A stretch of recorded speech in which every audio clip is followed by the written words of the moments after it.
Are you ready, grinders, for a show of shows?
That the brothers on the rise now.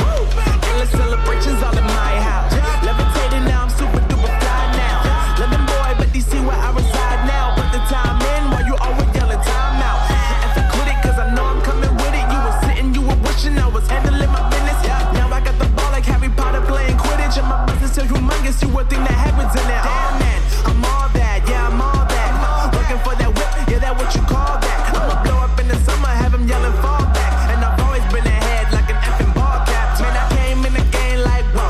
Got a couple chains on me cause I like gold. They told me I'm the best and I told them I know. Cause when I'm in your town, every ticket I sold. Yeah, they saying I'm the man. Facts, bro. Lot of haters, tell me where they at though. I'm the new pop, all I do is rap though. Want me on your song, throw a couple stacks, yo. Everybody wanna do the same thing. That's why we ain't on the same page. Do my own thing, and I maintain. Flow like water, so I'm going mainstream. I'm going mainstream. Flow like water, so I'm going mainstream. Yeah, I'm going mainstream. Flow like water, so I'm going mainstream. I'm going mainstream. Mainstream. Flow like water, so I'm going mainstream. Yeah.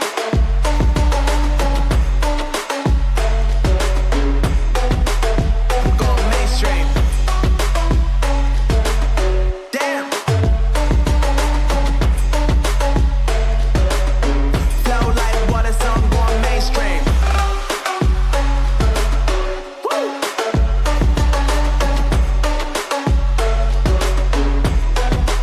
I'm going mainstream.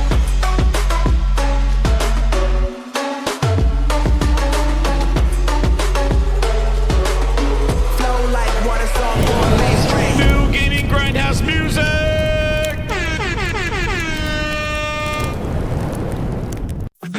Call of Duty firing loud, Monster Hunter, Monster Crowd. Indiana's on the run, Little Nightmares third begun. Dragon Ball is shining bright, Batman lurks in shadows night. Dude Awakening takes his stand, Gamescom magic in our hand. Gamescom shine so bright, so true, new adventures old and new. Feel the rhythm, feel the beat, in this world where gamers meet. Fantasy and battles fierce, every game your heart can pierce. Epic tales on every screen, step inside a gaming dream.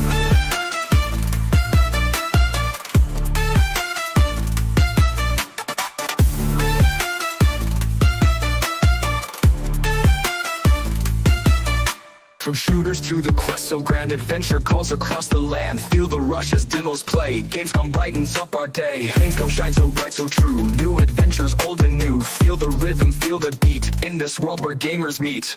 Dragon Ball is shining bright, Batman lurks in shadows night. Dude Awakening takes his stand, Gamescom magic in our hand. Gamescom shines so bright, so true, new adventures old and new. Feel the rhythm, feel the beat, in this world where gamers meet.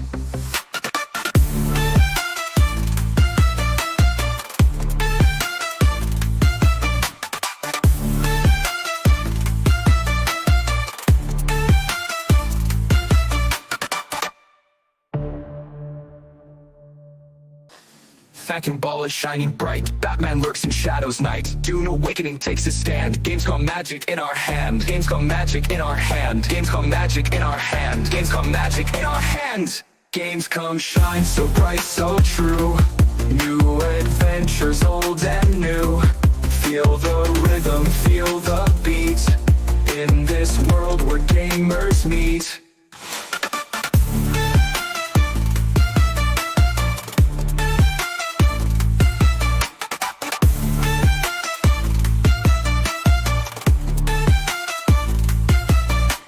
Fantasy and battles fierce. Every game your heart can pierce. Epic tales on every screen. Step inside a gaming dream.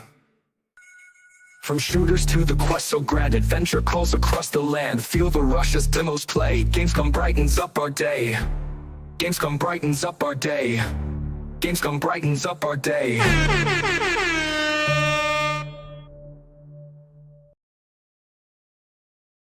Phil said 4, but he meant more. Gaming Grindhouse music! Did I say 4? I meant to say more. Xbox on the floor, PlayStation 5 store. Games are swapping sides, diving deep wide. Fans are caught up in the ride. Promises broken, film is token. Gamers hoping, truth is open. Console wars, raging, pulling stage lines. Got fans in a cage. Switching sides all night. Lights flicker, games bright. PlayStation, Xbox fight. Who's wrong and who's right? Controllers clash, crashes bash. Hearts and joysticks all flash. Phil said more, switch short. Fans are left to implore. Changing teams in a dream. What it feels like, what it seems. Trust is torn in extremes. Games flowing in these schemes. Switching sides all night. Lights flicker, games bright. PlayStation, Xbox fight. Who's wrong and who's right?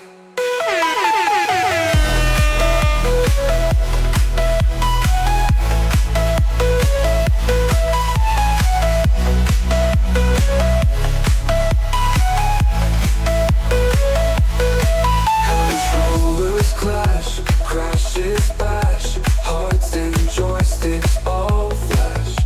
Phil said more, switch short. Fans are left to implore. Changing teams in a dream. What it feels like, what it seems. Trust is torn in streams. Games flowing in these schemes. Switching sides all night. Lights flicker, games bright. PlayStation, Xbox fight. Who's wrong and who's right? Oh man, get me hyped up. What's up, everybody? How you doing? Gaming Grindhouse coming straight at you. 8 p.m. on the dot. That's right. No waiting this time. No waiting this time. With some jams. Man, those are some jams. Those are Gaming Grindhouse music. And if you want to get music day one, Ultimate Grinder is where it is at. And they are coming fast and furious. I did a whole bunch over the weekend. Man, that is a good song. I might have to listen to that again. That pretty jams me up. But there's a special song inspired by the one and only Jaydub that I'll be playing sometime around this show. So maybe we get the likes up and maybe I'll have to take a look. Maybe we get over 100 likes. We'll hit it. I'll see if Jaydub comes on. I told him to come on. It's inspired by him, man. And it is a friggin' jam. You're going to want to turn it up when you hear this song, man, because it is good. I thought it was good. I like it. I like it. So we're going to see. But I got inspired when he did that tweet. And I might get inspired from this one. Shout out to, was this Neil? Neil, shout out to Neil. He's the one that sent me this one. He gets me all those things. But man, oh man, they may be a new song going out with this one. while Phil's over there behind frosted glass making sure those PlayStation 5 ports are sublime, we got a live look at the Herman Holtz and see what his thoughts are.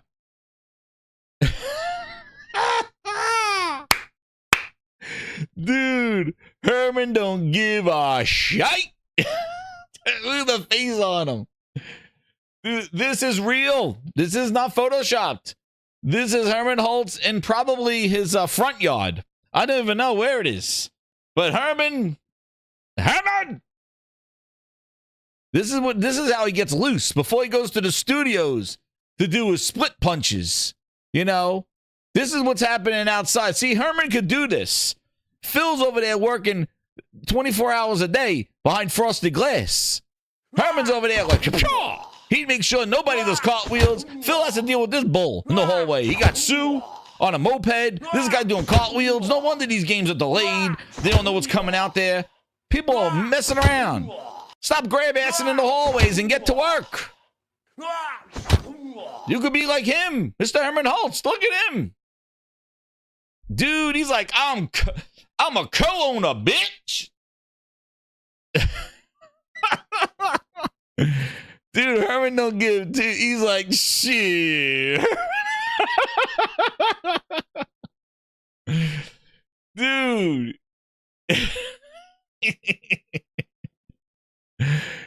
Dude, this is not his backyard. This is his front yard. Wait till you gotta see his backyard. This is called this is the Japanese springs that he has in the front yard. This is where he gets his skin, the pH of the water here, gets his skin shiny and textured, all ready to go when he goes to the studios and his smooth skin, and he gives split punches. His supermodel girlfriend took a picture. Dude, I thought Ninja Theory was bad for posting their pictures of their vacation, but man. Here's Herman. Phil Spencer's over there. He's behind frosted glass can. Get those PlayStation ports ready. Get those PlayStation ports ready. He's like this. Prepare ship. Prepare ship. Prepare ship. And Herman's like this. There he is. There's Herman. What are you, the ballet teacher or what? Yeah, I'm dancing, yeah. Also some karate. Karate, yeah? Yeah, can you show me one of your special kicks? You want to see one of my kicks? Yeah. Come on. Yeah? Oh, shit! Herman be dropping those kicks! He should be wildin'. Oh, he's still kicking. Oh man, no, not great, man. Yo, Herman, get out of his bathtub. That's his bathtub. He's like, this is my small bathtub. He's like, this is where I go in when I'm just by myself and not with all the ladies and the studios. He's like, this is just for me. This is the little bathtub. He's like, dude, that's his little bathtub. He's like, this is where I bathe. He's like, the water exfoliates my skin. It makes it nice and smooth when I give those smacks across the space when they say, this game is not coming out in a week. He's like, bitch. Is it just as machismo? He got the other guy. He's like, other guy's working on the pro. I just make sure the quality. Oh, shout out to everybody coming on India, man. I thought I'd share that vacation photo of his front yard, of Herman Holtz's front yard. Liquid Data, what's up? Member for 15 months. Damn, Jez, I'm late. Somebody open up the back doors to the Grindhouse. No, man, you're here right on time, Liquid. You're here right on time. Ron M, member, 21 months, goes, been a weird couple weeks with Activision making COD 100 gigabytes smaller for the PlayStation platform. Well, that's that cracking architecture. And games coming straight to PS5 and the Xbox update bricking older gen consoles. Damn, Ron M. There's some wild shit going down. I didn't know about the bricking older consoles thing, but man, dude, it's always something with them. Oh, we made a mistake. It's a glitch. It's a software patch. We're working on it. We'll talk about it when we talk about Hawk. Hawk 2. Anyway, we talk about Hawk, and they gave Microsoft the Hawk 2. They gave them the Hawk 2. Run a member of 10-month gaming grinders. Get those 10 grinding memberships out there. We are on our way to the 300s. We're on the way to 3,000. We're on the 3,000. I'm gonna call it 3,000. Come on, let's get those subscriptions up. I want to get to 3,000 because I want to get to the next echelon.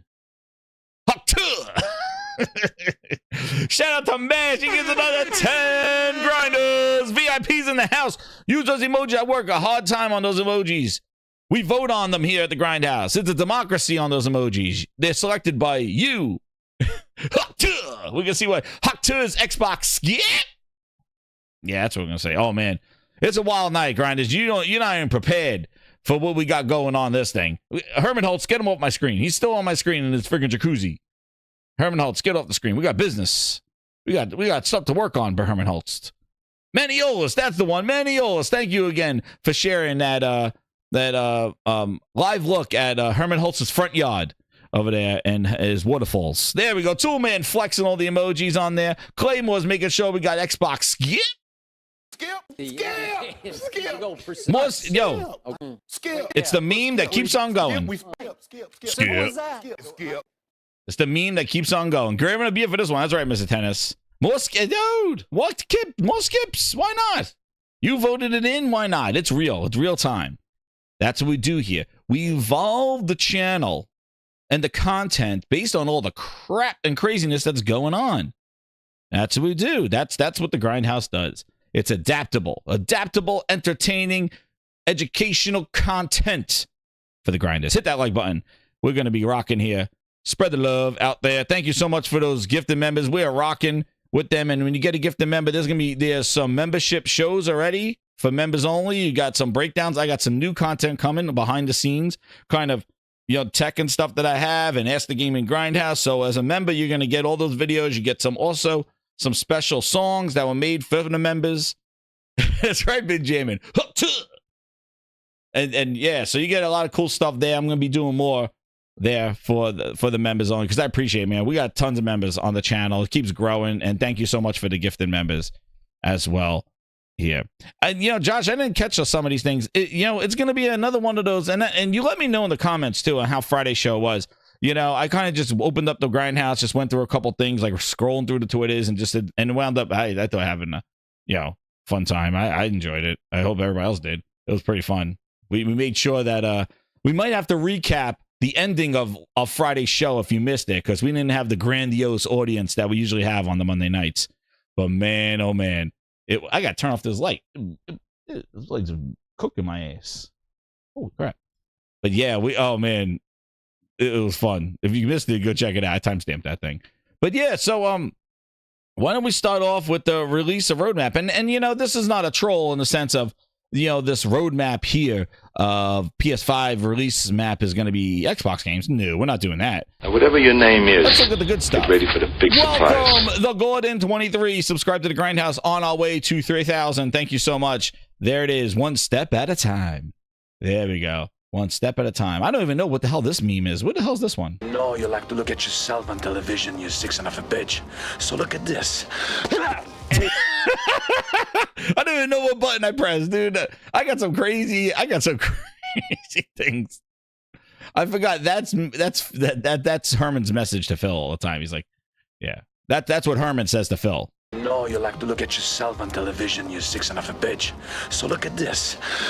Yeah, we got a couple of Herman Holtz quotes here. That's what they were.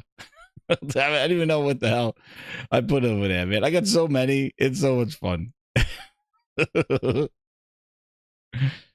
don't know what the hell I'm clicking on. So yeah, shout out to, let's see what we get through here. Let's go. Shout out to Zoobs, Zooby Zoo in the house. I don't know if he's probably sleeping right now. It's late, but we got Zoobs showing us the upcoming PlayStation 5 schedule. So by the way, this is wild. So tonight, you got two games coming to PlayStation. You got Wukong and Concord if you got the digital deluxe edition, which I didn't get either of them. So I'm waiting. I think I'm going to lean to Wukong. I was waiting for that content. I shared the video out. Somebody had Wukong on the PS5. And I watched that video. So it looks pretty good. But we'll see how that turns out. But look at this lineup right here. We got Concord, as IGN calls it, Concord, Astrobot, Until Dawn, Silent Hill 2, which, by the way, I saw the Bluebiz. Bluebiz is working that thing. I think Herman Holtz went over there, and you know what he did. He went out to the Bluebiz team. He's like, you're not making no Blair Witch or medium trash for the Xbox. You're making Silent Hill 2. And Konami, I got things to tell you. And Herman went over there, and he's like, this, you're putting it on a PlayStation. And make sure Bluebird gets straightened out. No cartwheels. You may have done cartwheels over there when you were working on the medium with split screen at 30 frames, some bullshit. You're not doing that here. We're doing Silent Hill 2. Konami is here, and I'm going to do some splits. So Bluebiz looking good. I don't know, Bluebiz. I was a little worried when I heard the Bluebiz. But now, Bluebiz on Silent Hill 2.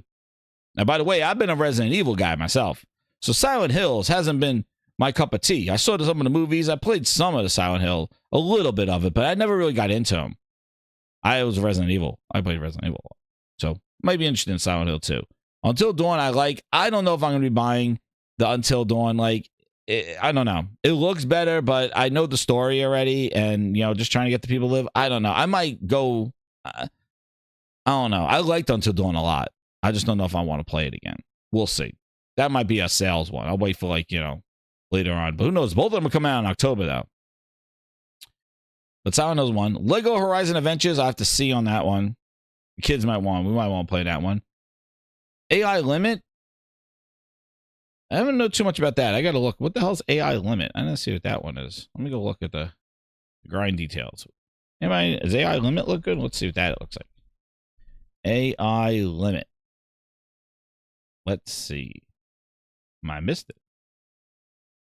Let's see. So, oh man, AI Limits. Here we go. The hell's going on here? Why is it not opening? That trash ass goddamn edge. What's going on? Should be wildin'. There we go. Oh, a China Hero Project game. Let's see. Let's see what this is. Thank you, Henzu. Member 1 month. You've met humans. He goes, about to go to sleep. Glad to catch up the Grindhouse. Finally, keep up the good work. Hey, thank you so much, man. I really appreciate it. Being a VIP grinder. Enjoy, man. Dragon Age does look good. Friendly. Let's see what this is. Heavenswell. Imagine that they once ruled this very world. It's a realm surrounded by springs. Lower that a little bit. My goodness. Where flowers bloom and trees thrive.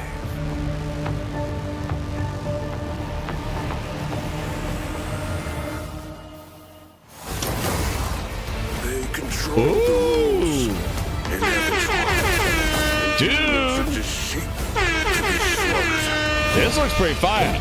Hey, look. There are profits. It's best if you both sides suffer heavy losses. We are the same. It's like the anime Stellar Blade. Far-fetched goals with crippled memories. However, I'm just a feeble scholar. You got anime Stellar Blade going on here. This looks pretty good. I'm liking these kind of games now. Like Code Vein, yes. While the branch can infinitely reconstruct your physical form, it cannot instill hope or faith. It's like a. Please proceed with courage. Sounds like one of these kind of boss run type things. Maybe. About getting respawned by the branch.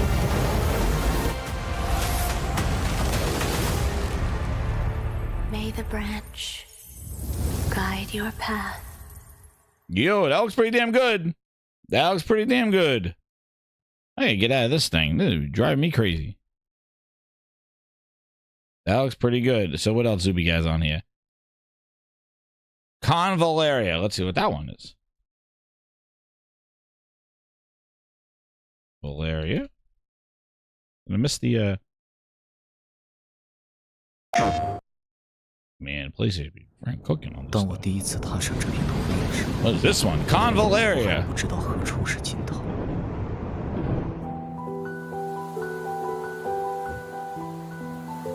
这趟征程注定漫长，曲折而反复，直到狂风席卷了孤独，直到战斗。Yeah, Snowblade, I love that, man. That game was great. 期望。 It's like Strider, go!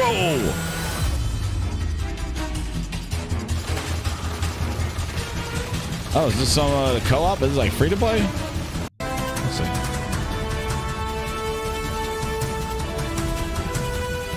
Dudes will be running. Let's see, when's this coming out?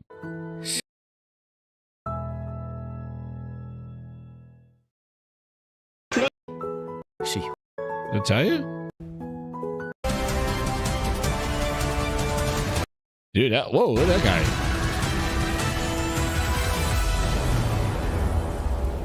Yo. Here's some, oh, good. Oh, it's not bad. Lost Soul Side and Evo Extinction. That's 2024? Is those really slated for that? Zuby, there you go, man. Yo. They cooking, man. Hey, those are, yo, for not, they look pretty polished. We'll see what they are. But they're good trailers, dude. It's just slated for 2024. Yeah, we'll see. But hey, we're getting, people are sending in dates. That's why Keely with the goods over there, we need to go. What the hell's going on, Gillies? We're going to need some release dates. This better be the Gamescom release date show. You know what I mean? We better have the Gamescom release dates. Oh, man. Herman Holtz is still kicking people out the studios. Herman, calm down. My goodness. Herman Holtz would be beating that ass. Yeah, I didn't see release dates either. Yo, that's right. Play Beyond. China and Korea catching up. Dude, I'm telling, like, yo, what they've been putting out, like, I'm telling you, Snowblade was really good. Like, it is, you know, what's crazy? It kind of reminds me of what's going on. Like, I feel that these newer games coming from the China Hero Project and the one that came with Snowblade and things like that, and even Lost Soul Side looks awesome. Like, I really think that it's kind of an injection of some different perspective of gaming, similar to how back in the day how Japanese influence was to kind of like what Nintendo influence was to console gaming and that kind of stuff, as and even the arcades and things like that. How back in the 80s, like I feel like we need a little bit of a cleansing in sense that we need new fresh blood in there, not this kind of corrupted kind of service people, all the stuff that's kind of been out there that maybe from Western influence and stuff like that. Like, I really feel that, these are the kind of things that, I think there's an oversaturation of this stuff, and everybody's trying to find their way with these service games. Like I mentioned earlier, shout out to Michael Meridian with the 10 drop. Yeah, we got a train. 10. We got the trains going on here. We got the Grindhouse train. Ride that choo-choo. Ride that choo-choo. Boop, boop. Ride that choo-choo. We got a choo-choo train going on here. No Mass Effect talk. Sorry, Craig. Member of 2 months. What's up, Craig? Nah, no Mass Effect talk here. The Dragon Age looks good, though, by the way. If you want to keep about EA. The Dragon Age looks damn good. But yeah, like, I feel that, this is just the thoughts of, even when I was playing Stellar Blade and stuff, and even in Grand Blue Fantasy, same thing. Like, I'm like, oh, this is something that's different. Something that I think we need in gaming, in the sense of, this is how we expand gaming, by introducing different cultures and different developers from different areas of the world to make games and do well. Like, they have a different vision. So yeah, like I've been thinking about that, like Thresh said, East versus West, like how they're trying to, the West. I just feel like there's so much going on with this stuff that, with all this, what's going on currently with all these games, and everybody's trying to fight and get their piece of the Fortnite and the things of that. And like, those games are going to exist. The Fortnites, all these things are going to exist, and it's going to be hard to dethrone such games. Like, they're cultural phenomenons. Fortnite, you're not going to beat the Fortnite, so you better do something different and come differently. Like, you're not going to beat the OGs. You may pull some time away, you may get a little bit of piece of that, but you're not going to do it. So the best thing you can do is do something different and be the first in that, rather the last of something. That's how I feel. I feel like I'd rather be the first of something new than the last of something that everybody got. And just go, me too. Oh, well, there's 100 million people out there playing this thing. If we just get 10% of them, we'll be good. It's like, why? Why shoot for the bottom? You want to be the first. You want to be the leader. And I feel like this kind of stuff, and Sony's out there curating these things, finding these developers, getting these partnerships going, and getting exclusives in the midst of this stuff while their first party's cooking. While their first party's cooking. And that, I think, is a lot better. And you know what's similar to when you look at the PS4 and look how Sony went out there. They had the indies on stage. It was the indie revolution. They got Sean Murray out there with look what happened to No Man's Sky. No Man's Sky was a game when, you know, Uncharted was still getting cooked. God of War, Spider-Man, all these games, these were getting cooked. Horizon, this was getting cooked. And they embraced the indies scene. You're my #1 customer. They got the dude from Braid, Jonathan Blow, whatever his name is. They got the guy from Braid. They got the people. They got, you know, Sean Murray from No Man's Sky and let him do. They used the indies to kind of do that. And now they front loaded some of their IPs, but now they're using China Hero Project. They're using other type of other developers customer to bring games to their platform while the rest of them are cooking. And that's, I think, it's great because that's what you want. You want curation for your platform. That's what you want to do. For Brizzle with the 10, thank you so much, man. I really appreciate it. Shout out to Brizzle there. Craig, the tech guy with the 5, he goes, people crapped on SH2, now trying to walk back the BS. Time to clap those cheeks. Oh, Silent Hill 2? Dude, Bloober team, man. I was nervous about Bloobers, and you know what they showed, that little animation in the hallway was a little rough, but you know, let's go check it out. Let's go check out that Silent Hill 2. Let's go. While we got the grinders in here, everybody wants to see. Let's go. We're talking lineup. Let's look at that new Silent Hill 2. Let's see what the Bloobers have been cooking after Herman Holtz went over there and did a couple of drop kicks. Let's go look. But before I do that, Craig, before we do, let's get JP Loco with the 2. He goes, Behemoth and Alien Incursion Zone, a PSVR. Yo, that's right. JP Loco with the facts right here saying, yes, we get the VR 2 games coming. Holy. So these games plus the VR 2 stuff. Behemoth and Alien Incursion. Oh, man, yes, we got those too. Woo! That's right. And Josh is member for 17 months. Holy crap, Josh. You're going up on the 2 years. Oh, man. But before we even have to go into Silent Hill 2, we got to hit the Grindhouse exclusive. Oh, damn. Now it's time. Now it's time. And we'll read Kazakh Hero Super Chat with the 5. He goes, has Western gaming BS caught up? I agree, because I think it's clear as day that Japan, Korea, and now China and many others are going up and up in quality. And Kazakh Hero, I totally agree with you. I don't know if it's the work ethic, if it's the inspiration and the culture of like, hey, we got to establish ourselves and come out strong.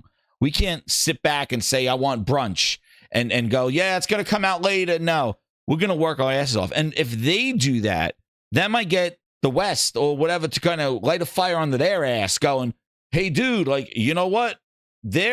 People are gravitating to those games. We need to be better. And I think so, Kazakh Hero. And Sean, I think Mary was celebrating a birthday. Did I miss a birthday in the Grindhouse? I was seeing the chat earlier. Did I miss a birthday? Is it Mary celebrating a birthday? Somebody, who got the birthdays? Let me know. We got birthday shout outs here. We got to do the birthday shout out. I thought I saw a birthday somewhere. Where my birthdays? Who got that birthday? You're my #1 was it Mary Wilcox? Mary, is it your birthday? Is it a birthday? It's an East. That's right, Ron. And DS too is an Eastern Project winner. See it. Mayor latest week. Well, Happy birthday, Grindhouse. There is no illness here. This is not a rooftop party. Happy birthday, Grindhouse. Now hit that like. Hey, happy birthday! We do it in style. There you go, birthday queen. There you go. Mary Wilcox, happy birthday. It's Phil's birthday. Oh, shit. What? It's Phil's birthday. Happy birthday, Philness. Where are the free games? You are a filthy common Xbox. Happy birthday, Philness. Oh no! We suck again! All right. We got our birthdays out of the way. Now let's see the Silent Hill 2 story trail. We hit our sirens and we're doing it. Hey, congratulations, Toolman. He got the tools. He's celebrating 25 years of marriage. Congratulations, Toolman. There you go. That's what happens when you have the tools. Pause.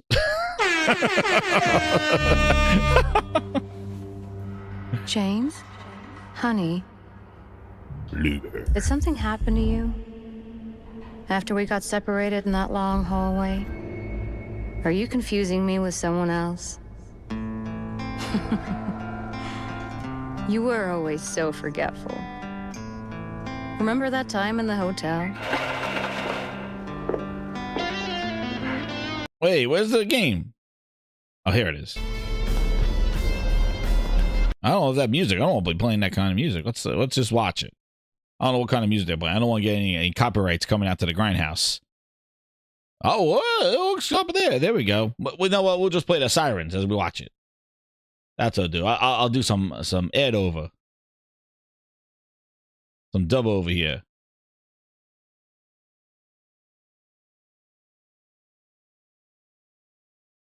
I don't know what kind of music they're playing on that one.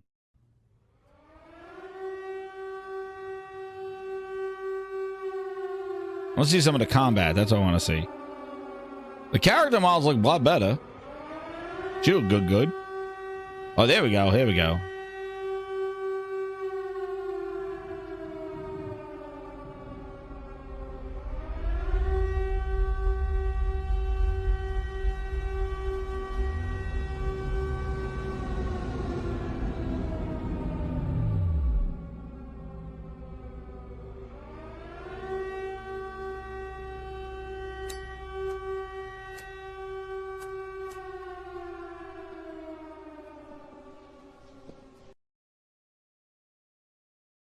Yeah, the models do look a lot better. It looks better in the hallway.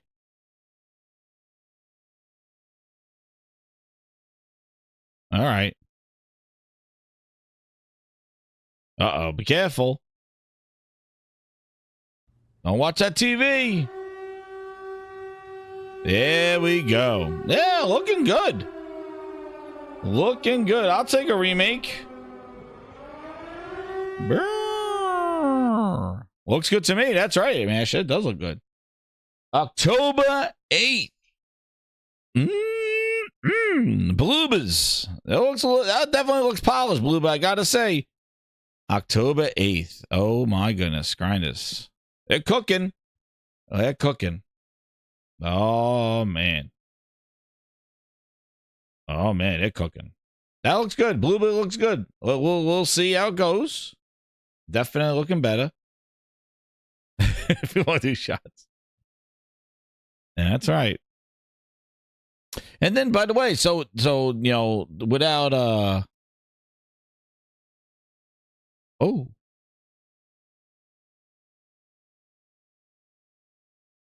cool. Let's see. I'm gonna go to the Discord then. You may have a surprise here. Get into the. Hold on. We got some breaking news here. For the Game Grindhouse here.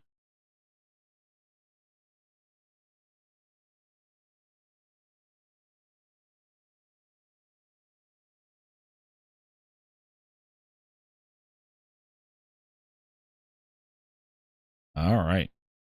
So we got going on here. Let's see here. If you just the scariest thing. Oh, we'll see if that drops. All right, cool. So let's see here. We got nothing breaking yet. Calm down. I'm just gonna see if it happens. That'd be awesome. That'd be pretty cool.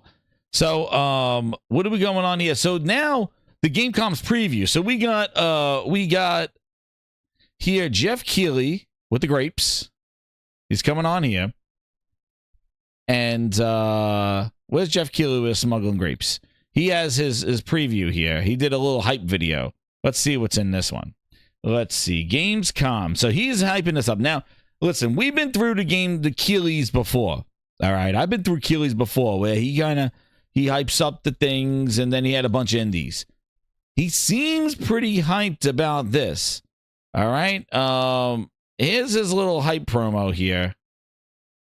Gamescom opening night. So let's go through it here. Let's see what he got here. And then we'll go into what he tweeted about. So let's see. This Tuesday. So tomorrow, Grinders. Man, oh man. We're going to have a gaming Grindhouse go through this? Probably. So keep smuggling grapes. That's right. Indiana Jones getting away from Xbox. He's like, I need to get a PlayStation. Dr. Jones, we need a PlayStation. I thought that was Ellie. That's not Ellie. Oh, we got that Star Wars. Here's Wukong. Woo! Wukong coming out. Wukong. That game looks awesome. I've been running that thing. Yo, what's up, Fred Vance? Uh-oh, that looked like some Indiana Jones anime right there. You can tell the Indiana Jones animations. It has this look for it. You got this Indiana Jones. You know. There's Indiana Jones. There it is. You can just tell. Like, it's just like, You can just tell with this Indiana Jones coverage. All right, Q. We got some zombies. Let me just highlight something here. Listen, we're going to talk about the rumors coming out here, but let me show you something. All right, this thing here, this is a little, this is the lamest Indiana Jones swing. Listen, when I was young, I would love to do Indiana Jones where he threw his whip and whipped around and I could swing from it. That was like my dream. I wanted to just throw a whip around, throw a whip and swing from it, like, and just swing. But look at this swing. This looks like a bootleg Indiana Jones. Look at this swing. It's like, this is Indiana Jones. Dude, it's like this is the most bootleg swing I've ever seen. Like, why does he look so awkward? This is the Indiana Jones bootleg swing. Why does he look so bad? I don't know. Something looks off with this Indiana Jones swing. Maybe he's just not. How do we advance this shit? How do I advance? That's too far. Is it the plus? I think it's the plus. No, that's... Oh, shit. I don't want captions. How do we advance this shit? By frames. There it is. Look at Indiana Jones. He looks like giving it... He's not even looking at the helicopter. He's not even looking at the helicopter where he's throwing his whip. Where's he throwing? Look at this. Boing. Indiana, what are we doing here? We need the PS5 to fix this. We need the PS5 to fix this. It just looks so weird, him taking off like that. Like, look at this. Like, hey, like, who would not use two hands holding on the whip? Like, who would use one hand to hook onto a plane, Indiana Jones? Like, I would be using two hands and swinging with two hands. Why is he up there with one hand? Indiana Jones, why are you doing this? Prepare ship! Prepare ship! Whoa, Indiana Jones. Why are you not Whatever using... your name is, why are you not using two get ready for the hands? big surprise. Welcome, Game Over Cholo! Roll the 3,000. Why wouldn't we use two hands? Why are we not using two hands, Indiana? Does he use a second hand? Is he gonna bring a second hand? Oh, there it comes at the end. But I just always thought that this launch thing just looks so awkward. Like this does not look very like Indiana Jones. Like he looks so like Like a robotic Indiana Jones. The this bitch. Oh man. Okay, you know what? I just got some research, Grinders. I just found out the research. I found out the research. I know what it is. This is not. I know the problem. I just found out. Somebody corrected me. Okay. All right. I think I found it out. Where is it? Okay. I think this is the I think this is the stunt double. This has got to be the stunt double. Harrison Ford didn't mocap this. This had to be the stunt double. That's what this was. This is Harrison Ford, the stunt double. Maybe the pro will fix it. I don't know. But something got to fix it because it always looked very awkward. It doesn't look like, oh man, I'm going to be Indiana Jones. I'm going to be swinging. I'm going to be swinging.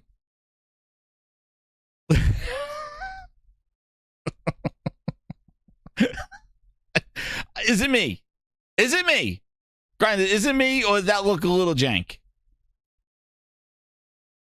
Harrison Ford, why did you do this? We're doing it for a shitload of money. Oh shit. Okay, I got it. It looks a little, just a little, right? Look at the left leg. Yo, he's here. Yo, what's up? Okay, Grinders, we got a surprise for you. As we're going through the Gamescom. Oh, well, we'll just finish the Gamescom thing here. Let me get to Discord. There he is. Hold on, Grinders. A first time entering the Grindhouse. TimDogg is here. There he comes. Yo, what's up, TimDogg? Can you hear me? Yeah, 1 second. Yo, what's up, man? How you doing? I'm trying to get. You know what I'm really trying to do? What? Trying to get. Let me just see how I can fix this 1 second. All right, cool, man. But TimDogg is in the Grindhouse. Just at the time I was looking at some Indiana Jones right here. At the rain thing. We're gonna fucking bash the fuck out of them. Oh, I just want to figure out how I get shit. on. What you want to do? 1 second. Okay. All right, 1 second. All right, gotcha. Voice cool. Yo, we got TimDogg. Yo, we got a night ahead. I told you, go get the beer. We got some beer. It's Indiana Jones, janky as hell. We're gonna get the breakdown from TimDogg on Indiana Jones. Yo, let me share this out. Share this out. We're gonna be rocking here. We got two friggin' New Yorkers talking shit. This is gonna be wild. Oh man, this is gonna be wild. I'm gonna be like, first time TimDogg has entered the gaming Grindhouse. He's fixing his mic. This is a surprise. There we go, Grinders.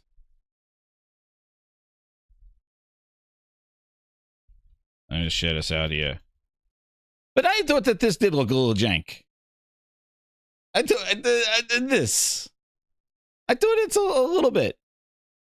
So yeah, so Jeff Keighley, just to finish up, he got these things here. So let's get to the Keighley. What did he say? There's Indiana.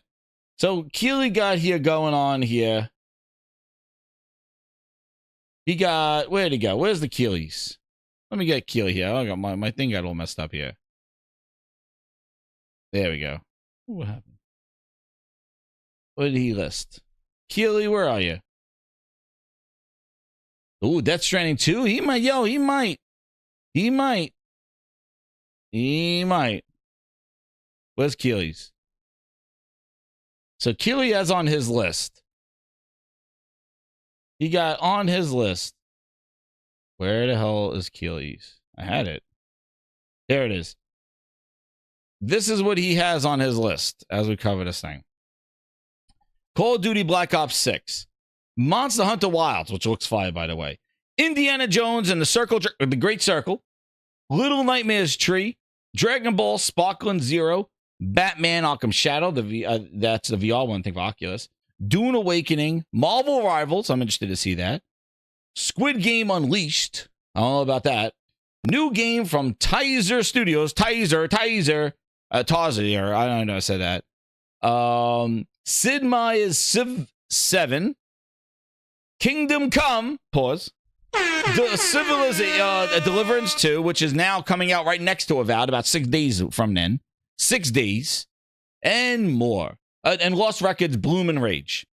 So, not bad a lineup. I don't know who tuned in for Call of Duty. I know Activision got their ass handed to them this past week with the H2 whatever thing going on there. Oh, Tim's back in the thing. Hold on, I got to pull him back in. There is he back? Tim. You back on the mic? 1 second. Holy shit. What are you doing? Don't worry. All right. Oh, there you go. Yeah, we're just recapping on just looking at what Jeff Keighley has for the Gamescom announcements and shit like that going on with that with Black Ops 6, Monster Hunter Wilds, Indiana Jones, and yeah, all that stuff. So it sounds like he got a pretty good lineup there. Like he got some pretty good stuff. We'll see. I think it's tomorrow night, right? I think it's tomorrow night. Yeah, Tuesday at 2 p.m. Eastern Standard Time. Right. Yeah. So how you been doing, man? I've been seeing you all over Twitter. I know it's been a while since we talked. We did a show. Like I went to your space. I think it was like end of last year. Like, was it last year? October? Right. Yeah, and we had a chat about all the shit going on. And it was before Phil Spencer did the Valentine's Day Massacre in February. And that's what he did. And then yeah, I saw you went bonkers in that whole shit. And then now you've been fighting today. Yo, I saw you went bonkers today, dude. Because I don't know. I'm trying to fix this thing, but it doesn't matter. I can hear you. Yeah, as long as you can hear me. Yeah, that's good. I think everybody can hear too. Are we live right now? Yeah, we're live. Yep. Yeah. Jesus. I just you got me at the crazy moment. I didn't, think I would be on, but I'm glad. No, I appreciate it, man. I sent you the Discord, so yeah, I want to definitely get you on here, but I didn't know if you would be able to make it tonight. I was thinking maybe next week or in a couple of weeks, but perfect. I figured you were on the rage. I was like, hey, you know what? Somebody has to grind their gears about something. We haven't touched base since the post-apocalyptic Valentine's Day Massacre. The last time we talked, I was still on my space, right? The 72,000 people were all listening, tuned in. At one point, it was even, I think it went to 80. Yo, you remember the 7-hour podcast? Yeah, dude. I was at my mom's house. Jeez, dude. Like, hey, the thing, like, the thing is I know that you were fighting the good fight for a long time, believing that day of redemption would come, and they just they kept failing, like, and just kept dropping this thing. And then I think this is the ultimate one where I remember you saying last year when you were like, hey, if Starfield starts going somewhere else, like, I think now you're done. And Starfield didn't go, but it's definitely the path. It's going from the Valentine's Day Massacre. It's going. They're so fucking predictable. These assholes are gonna have another 4 games, and it's gonna be Indiana Jones, Forza Horizon 5, and it's going to be Starfield, and then it's either going to be one of these flight sims.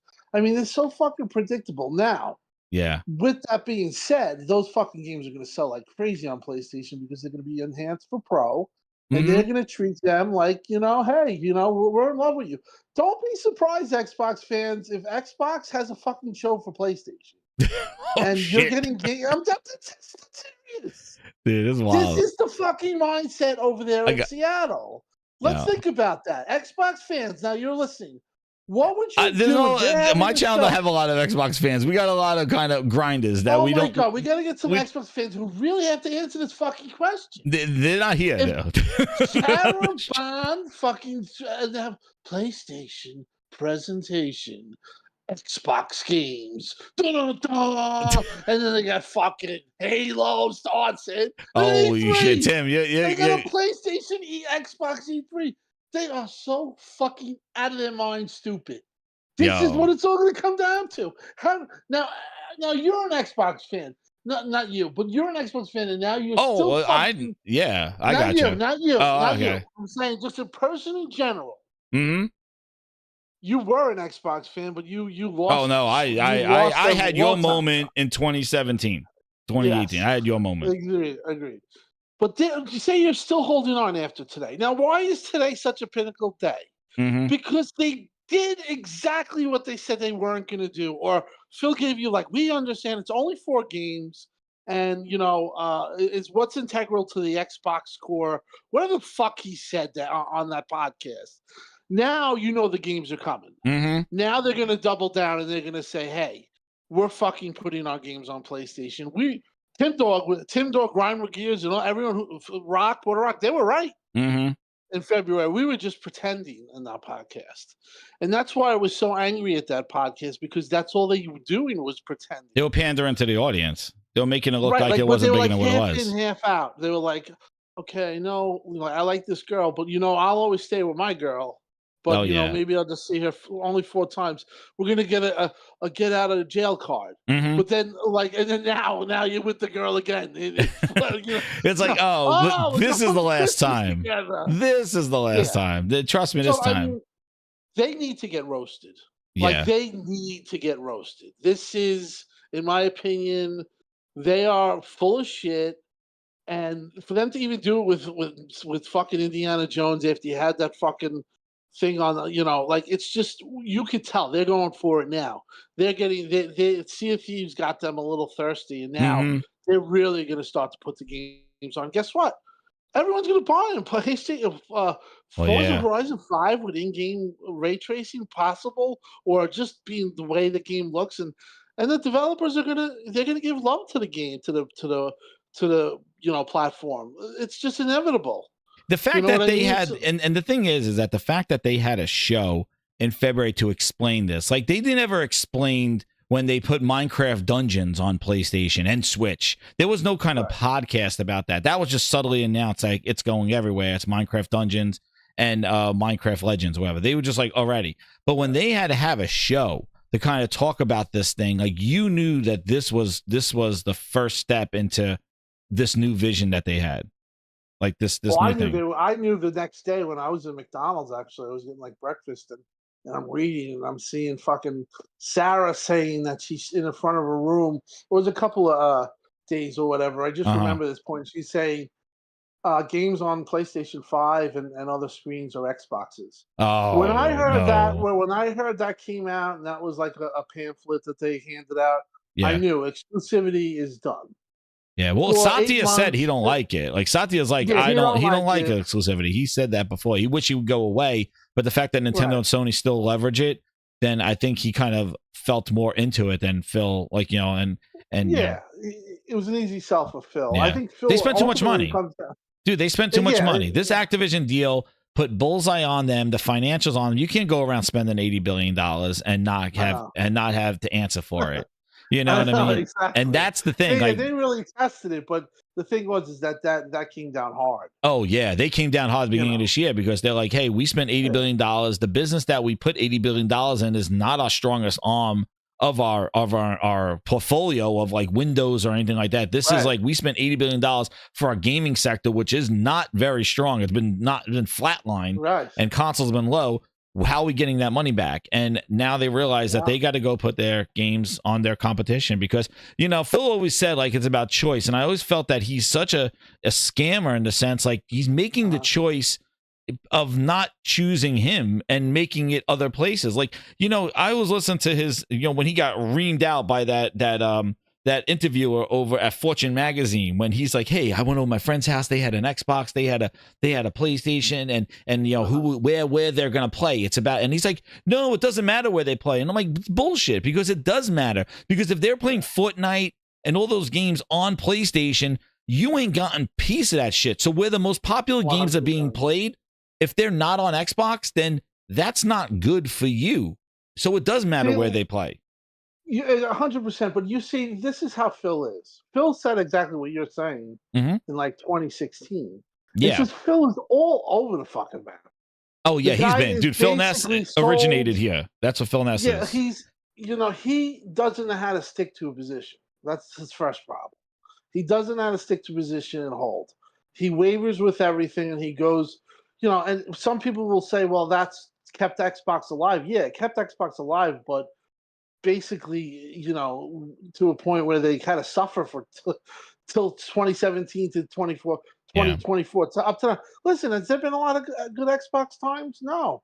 No. All the fun has been. But he did come other... on. He did come on, and he spoke a real like in 2016 and 2017. Like when he took the reins, like he did speak to a lot of them. I remember, okay, yeah, like this guy's selling us a good pitch, but I think it just took too long, and now he's been all over the place. I think this generation has been the worst. Like he had nothing for launch for the series consoles. Like to think that the Xbox One was the worst generation that he said was to this generation is an absolute disaster. Like this generation for him is horrible. Like they no, this generation's real bad. It's bad, dude. Like it is. And it's how only do gonna you get worse? Oh, it is. Like they can keep throwing more hardware out there.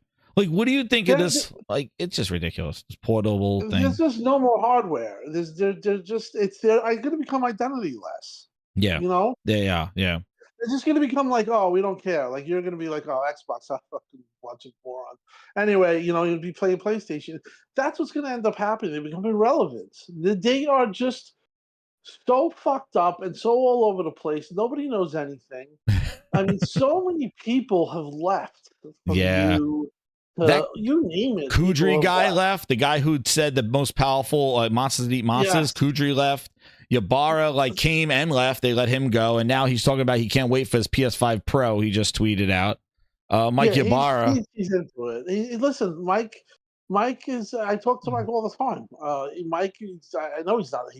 He was like us. He wanted them to win. Yeah. He wanted them. But I wanted them to slap back. Yeah.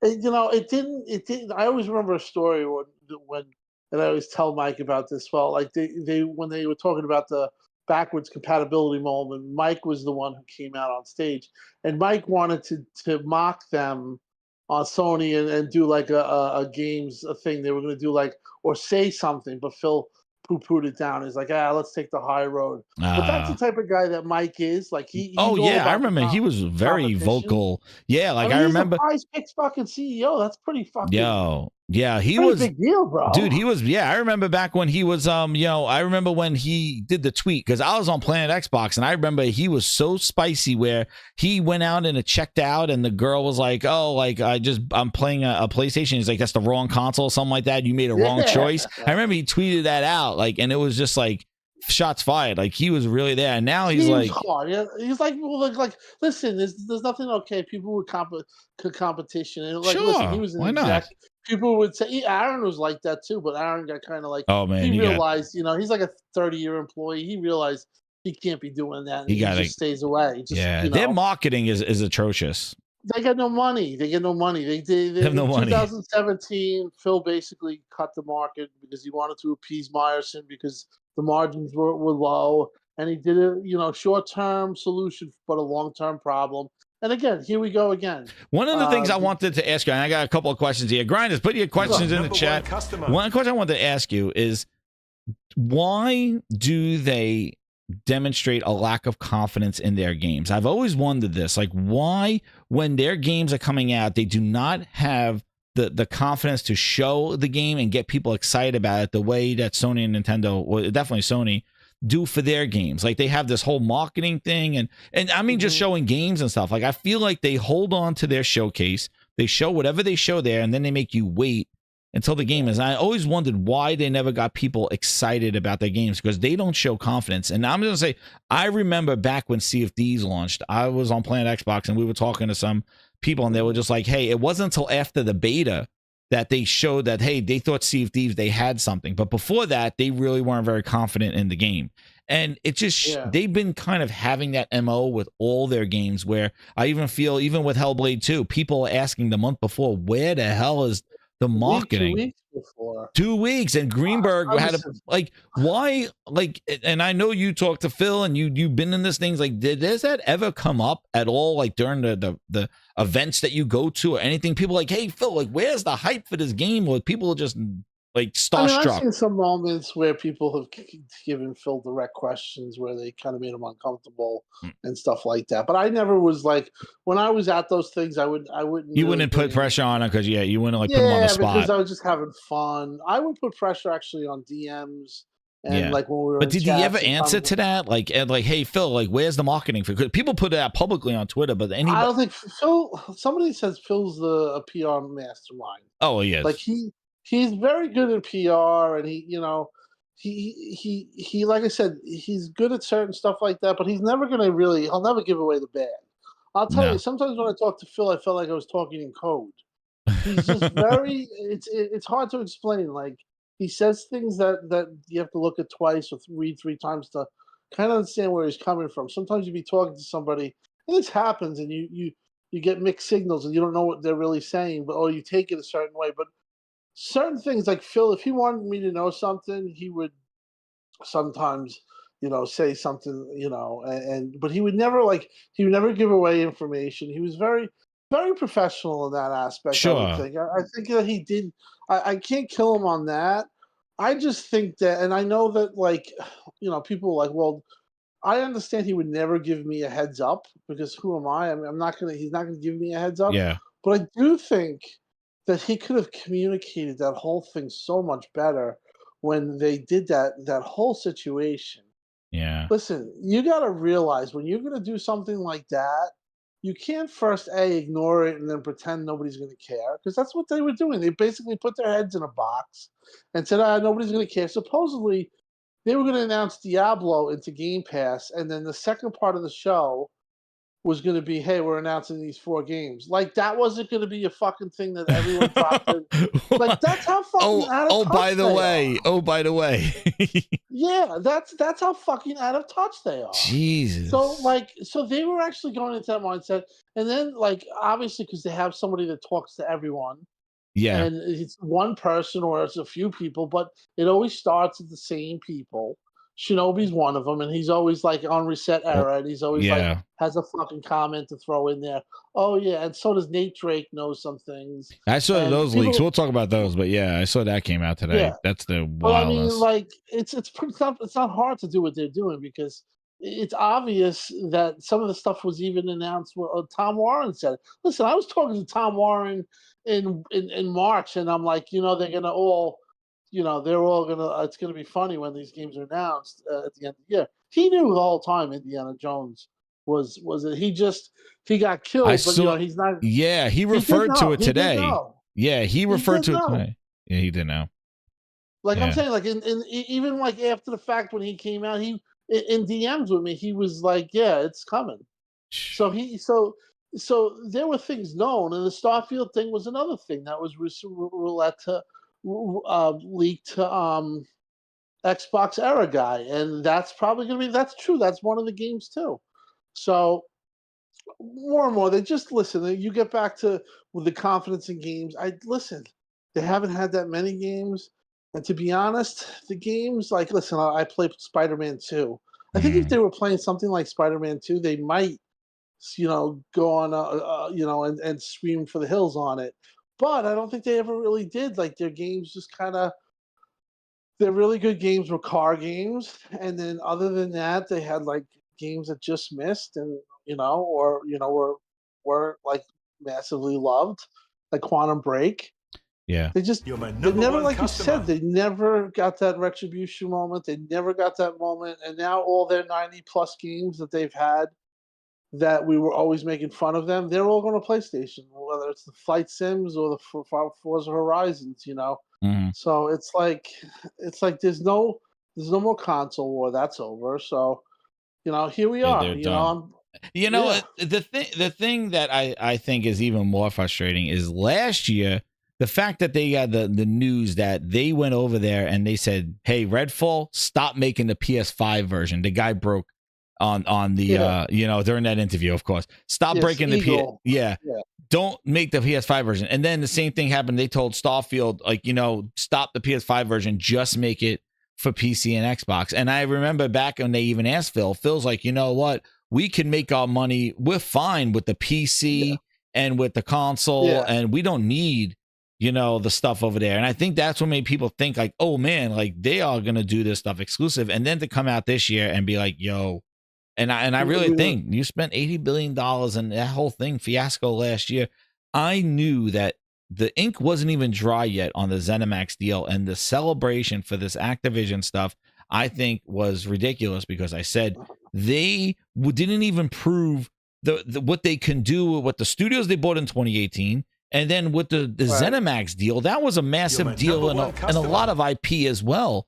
How the hell are you going to now absorb Activision, Blizzard, and King and even do anything? Nobody has shown, you haven't shown any kind of anything. Good point. I just was thinking, like, you know, people got so, they get just so goo gaga of the potential of them owning this. I think it really turned out to be a sword in the back of everybody that this was the end of Xbox when people thought it was just the beginning. And yeah, well, that's like to me, like somebody told me, said, Tim, be careful what you wish for. It was too much too fast. Because, you know, I was saying I want this deal, you know, CMA, this and that, all the bullshit that went on. You know, it's funny that you say you say that, but let's say they didn't buy Activision. Here's something really scary. If they didn't buy Activision, their hardware's down that much. It would have been done. Maybe even more. Yeah. And their overall year-over-year would have been down. So they got a major problem. Even Activision helps them on the third-party side because it's just going to make them go all third-party, in my opinion. But here's the reality. You have a problem in hardware. It's pretty much done. I don't know why you would greenlight something for that. There's no spark there. People don't want it. It's not going to sell. So if you're a smart businessman, I would think that you would say no to any kind of funding. Consoles. I think what they're going to end up doing is making like an OS level where they could put on like Windows. A Dell, where I thought of Windows on ARM, but it doesn't look like Windows on ARM is ready for gaming. But I thought they wanted to do that ARM. They've been always trying to do ARM. Back in Windows RT, they've been trying to do this shit, and they, it's just, and you know, Frogs, you know, he's been busy this summer, but he always said it, like he got upset. Me and him got like around the same time, and when we left playing Xbox, it's just like we felt that there was too much Microsoft in Xbox. Like when they were their own thing, they did the 360, they did the stuff, but when they got too big, and also too, I feel that when Balmer was there, he wouldn't let this shit happen. Satya became the sleaze of kind of like, oh well, we're gonna partner with Apple. Like he is milking his competition. He's using what his competition has for him. But the problem is doing that, you'll never be a leader. You will be, and you're not always understanding held back. How the dynamics. They're idiots. I'm telling you, they got most money now. When it comes to gaming, they are for sure. Yeah, when the thing is that if you become a virus and you basically are leeching off the success of your competition to sell your services and do that stuff, the problem is that when the rubber hits the road and they have a competition service or somebody else makes their own, you are going to be held back. Look at the struggle they're having with Apple and trying to break that store. They wouldn't have to bother with Apple if they had their Windows Phone store, right? But no, they shut that down. They wouldn't have to bother with any of that stuff because it wasn't big enough. Same thing with Mixer. They could have used that platform for streaming. And I said this, Tim, and I think I said it back on your space. I said that I felt that the Activision Blizzard is the Ninja and Shroud of Mixer for Xbox.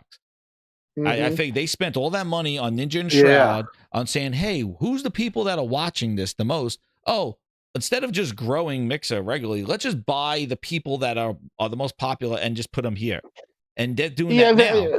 100%. Like you said, you know, you talk about Microsoft, and somebody else told me this that always stuck with me, that they said they won't let Xbox taint the Microsoft name. So meaning, like, if Xbox really does become a problem, they will sell it immediately. Yeah, they'll shut down. And they don't really care about Xbox.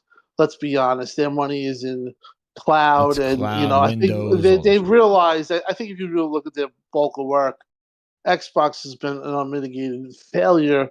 From all the money they spent from Mixer to the cloud, failed. Mixer failed. Games from Xbox Game Pass, okay, you could say it's doing good, but it's not hitting its projections, and it's not going to hit 100 million. Let me ask you a question. I got JP Loco here with a 5. He has a question exactly about Game Pass. He goes, hey, he asked Tim, he goes, did you ever consider the cons of Game Pass and how it could affect your hobby at any point?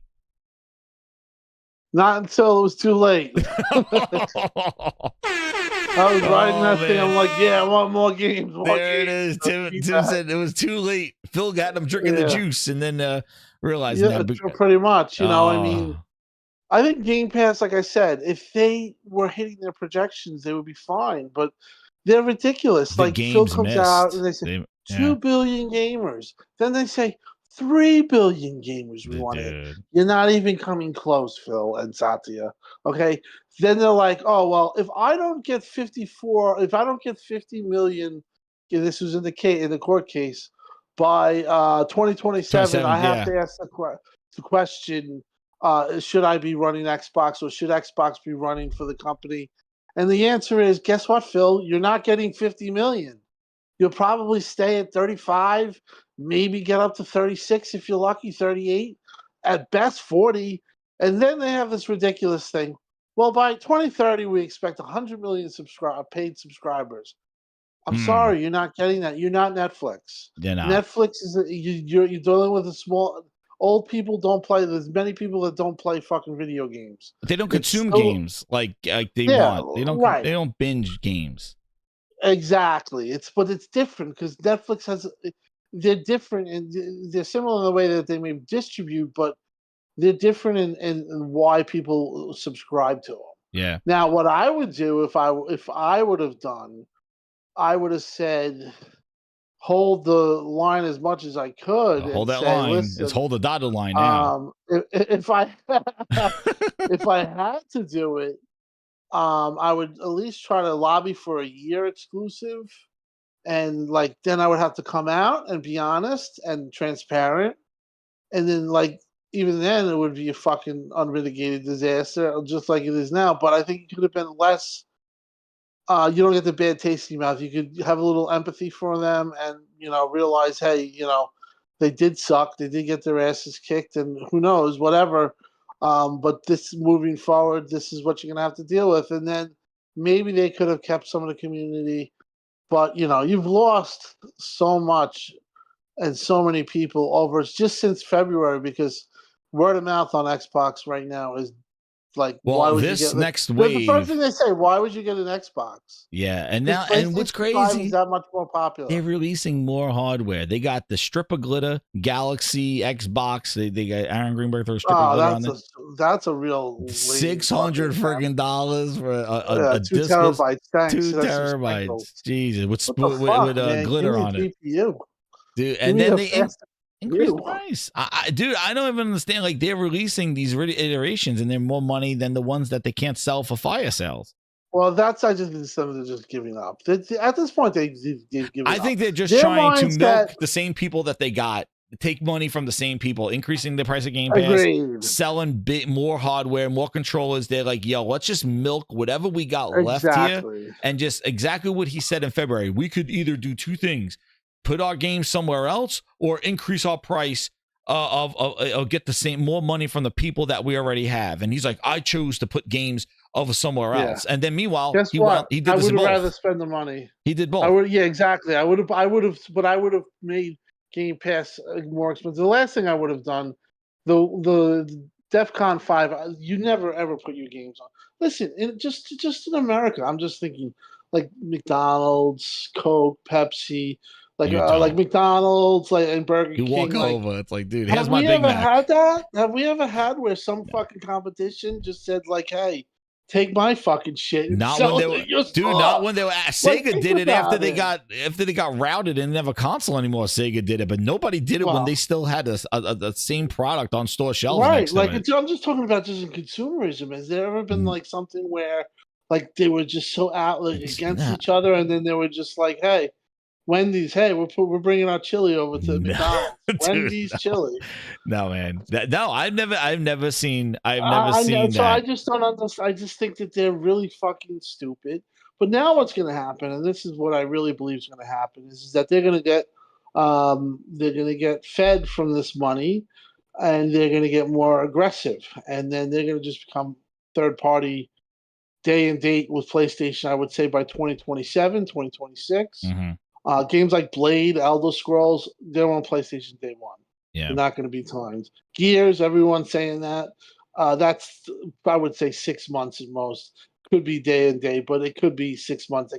There might be some form. I don't know. I doubt it.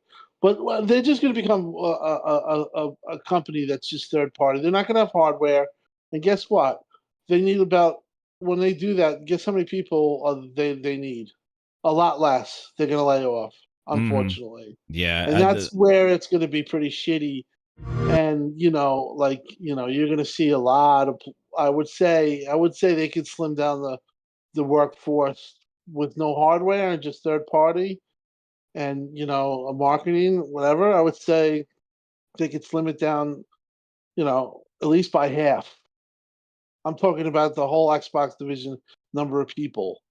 They just won't need as many people if they're not selling, they're not selling console and they don't have anything to everything is just on PlayStation and they're the way of EA. Think about it.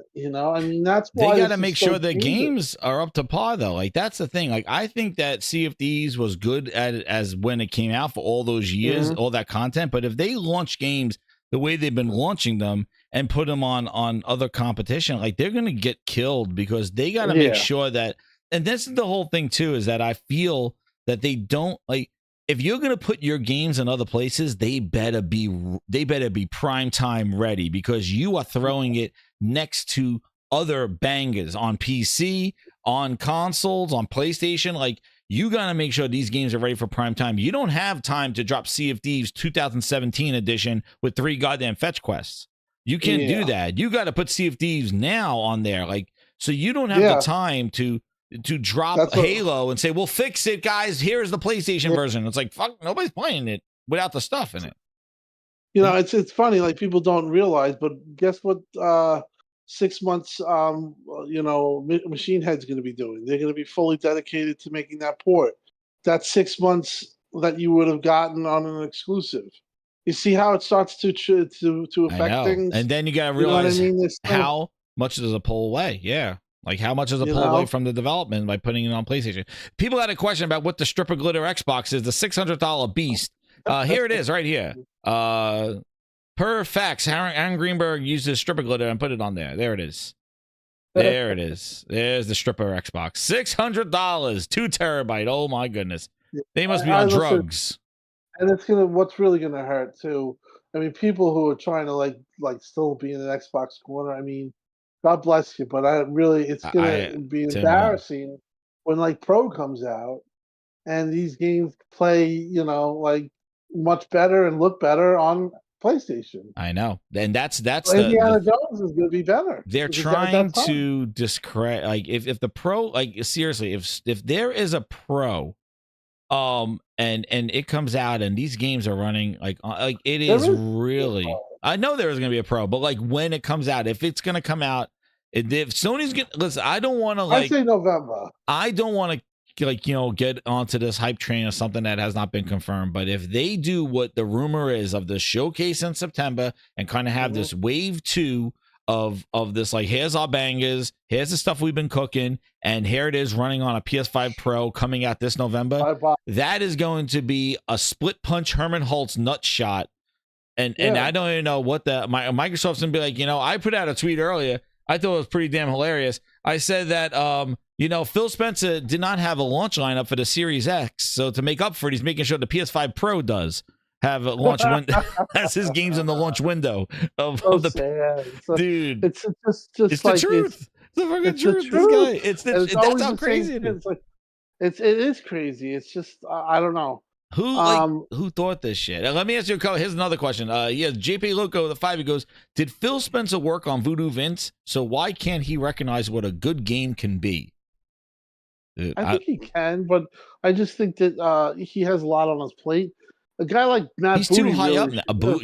Matt Booty, that guy doesn't deserve a paycheck. Tim, I'd like to get you on here because you got to react to the grinds board here. We have, I don't know what avid listener you are, but we do have the song of Matt Booty going around to the circus. So hear about a gaming Grindhouse exclusive song. TimDogg, you'll be listening to it. Here's Booty song. Trash Finger. You know Goldfinger? We got Trash Finger. Game Pass got my back, it's alright or die. Even with trash finger, I'ma touch the sky. You're my #1 customer. Trash finger quality. So that's our booty song, and then we also have the Matt Booty Blues song when bad shit just happens. We got the Matt Booty Blues. The Matt Booty Blues probably has gone cold, and you made Xbox lose their way with Halo. Taking tears and spreading the trash finger strikes again. There he is. That booty goes, like I said, like he goes to these studios, damn, and he goes there and he goes, well, what are you working on? They're like, no, don't touch it. He's like, oh, booty touched it. Oh, shit. Oh, now I mean, how do they let Halo show the way they? Oh my God. You know, they just Craig. listen. It's as bad as you think it is. I think that you just like. I think I've always given them points because you say, hey, they're the richest company in the world. They're Microsoft. They should be so great. And I talked about this. I was talking about this Moss yesterday. Like, you give them that benefit of the doubt. Like, hey, man, they're geniuses over there. You know, like they could do anything. But the reality is, gaming and just the dynamics of it has really gotten away from Xbox. They don't set any. They don't do a good job in any of the areas. It's proven their work or what they've shown just. It is what it is. It speaks for itself. Yeah, and it's not good enough. And I think he got promoted, and just he lost it, dude. He lost that. Like, and I don't think Matt Booty can run this shit. Nick says he leaves a skid mark wherever he goes. Oh shit! How the fuck can you do it? I could not show up to work for 3 years and do what the fuck that is. Wait, what is he doing? They tease about getting fired too. What is his vision? Just look like a dick on camera? Well, I told you what he does. Look like a dick. Dude, he goes over and he said he gets stuff out of the way. He brings them the coffee. I got the quotes from him. He says he just goes over there. He makes sure nothing gets in Bonnie's way and all this other one. Like, it's really, dude, I got too much ass kissing. Mike won't ever say it, but there's too much ass kissing. Like Mike used to always say to me, let's save the high fives for later. Like there is a lot of that too. Like, oh, you're doing great. No, you're not fucking doing. You're not doing great. Yeah, you don't go like there. Where the fuck is that? Like, Halo, it looks like shit. Like, I mean, Tim, how the fuck can you come? I think the craziest thing is when, and it must have been, I know, like when they. Not only did after they announced this stuff, but then also shutting down Hi-Fi, the Tango Gameworks. Oh God! Because I know that it was a whole pain point about them. Because I remember fighting through this whole 360 and making sure they had a presence in Japan, and they always wanted that, and they had a studio, and people want them to buy Sega, so they have some sort of Japanese presence there and culture. Yeah, and they even and then they got this. Third party. They had a chance. And they had Tango, they had a success, and then they fired them all. And now 100 people, or only 50 of them now are left to go work on that company that put them over at. Well, this goes to show you that horrible. That says two things there. That says Hellblade 2. Good luck. Their developer. What are they doing? I don't know. Hopefully they can maybe get something. I don't know. But people like after State of Decay comes out 3, I hope that game's good because where's that? My God, studios like that though. I really think that the Xbox want to cut down on the studios. They don't want a studio like Compulsion now. Their mindset is much different. They want Activision. They want big developers. Well, look at the money. Yeah, they're chasing the money. Like, that's what I was said last week. I was like, the fear is that Activision, when you look at those financials, it's like everything that they have, all those studios you mentioned, all ZeniMax, they were flatlined. Activision is the ones that are making them a 40%. So guess what they're going to do? They're going to do anything that Activision does because Activision is the thing that's going to give them plus. Everything else is giving them flat. So who the hell knows what comes after Indiana Jones? What comes after Compulsion's games? They're gonna have to sell their PlayStation games too. Their games to PlayStation for the fact that now you're gonna have 4 quarters that you had now at Activision, and now you're gonna have to go year over year. Okay. Yeah. So they'll probably have a good holiday, but that first quarter is critical because now you have a quarter last year where they had Activision involved. Now I'm saying this because without Activision and with Bethesda and all the studios that they had, they would have been down drastically, Yeah. like really bad, like negative. Like you never see that. Like it's always positive. Even in the Xbox, the 2016s, it was they showed a little bit of money, like progression.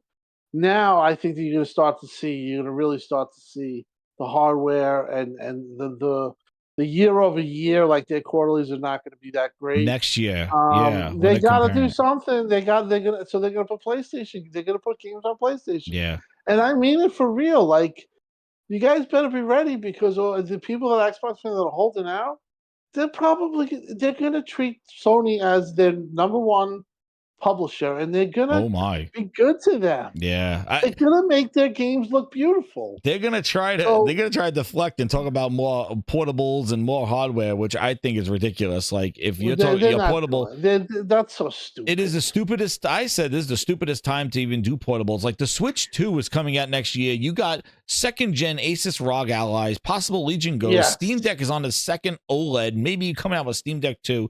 When now's the time that you want to release an Xbox portable? I think what Dude, happened that, with 10 that, years ago, you should have done that.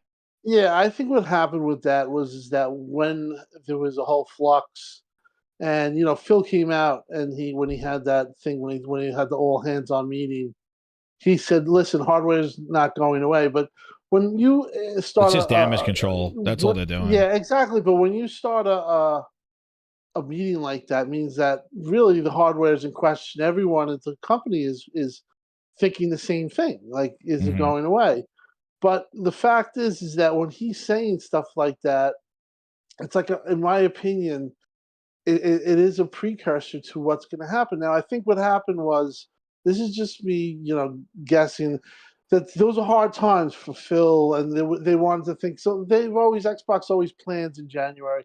So they were probably thinking of things, what we could do. There's always things that we have to do for the company, place to go and put your games on. All that stuff was discussed.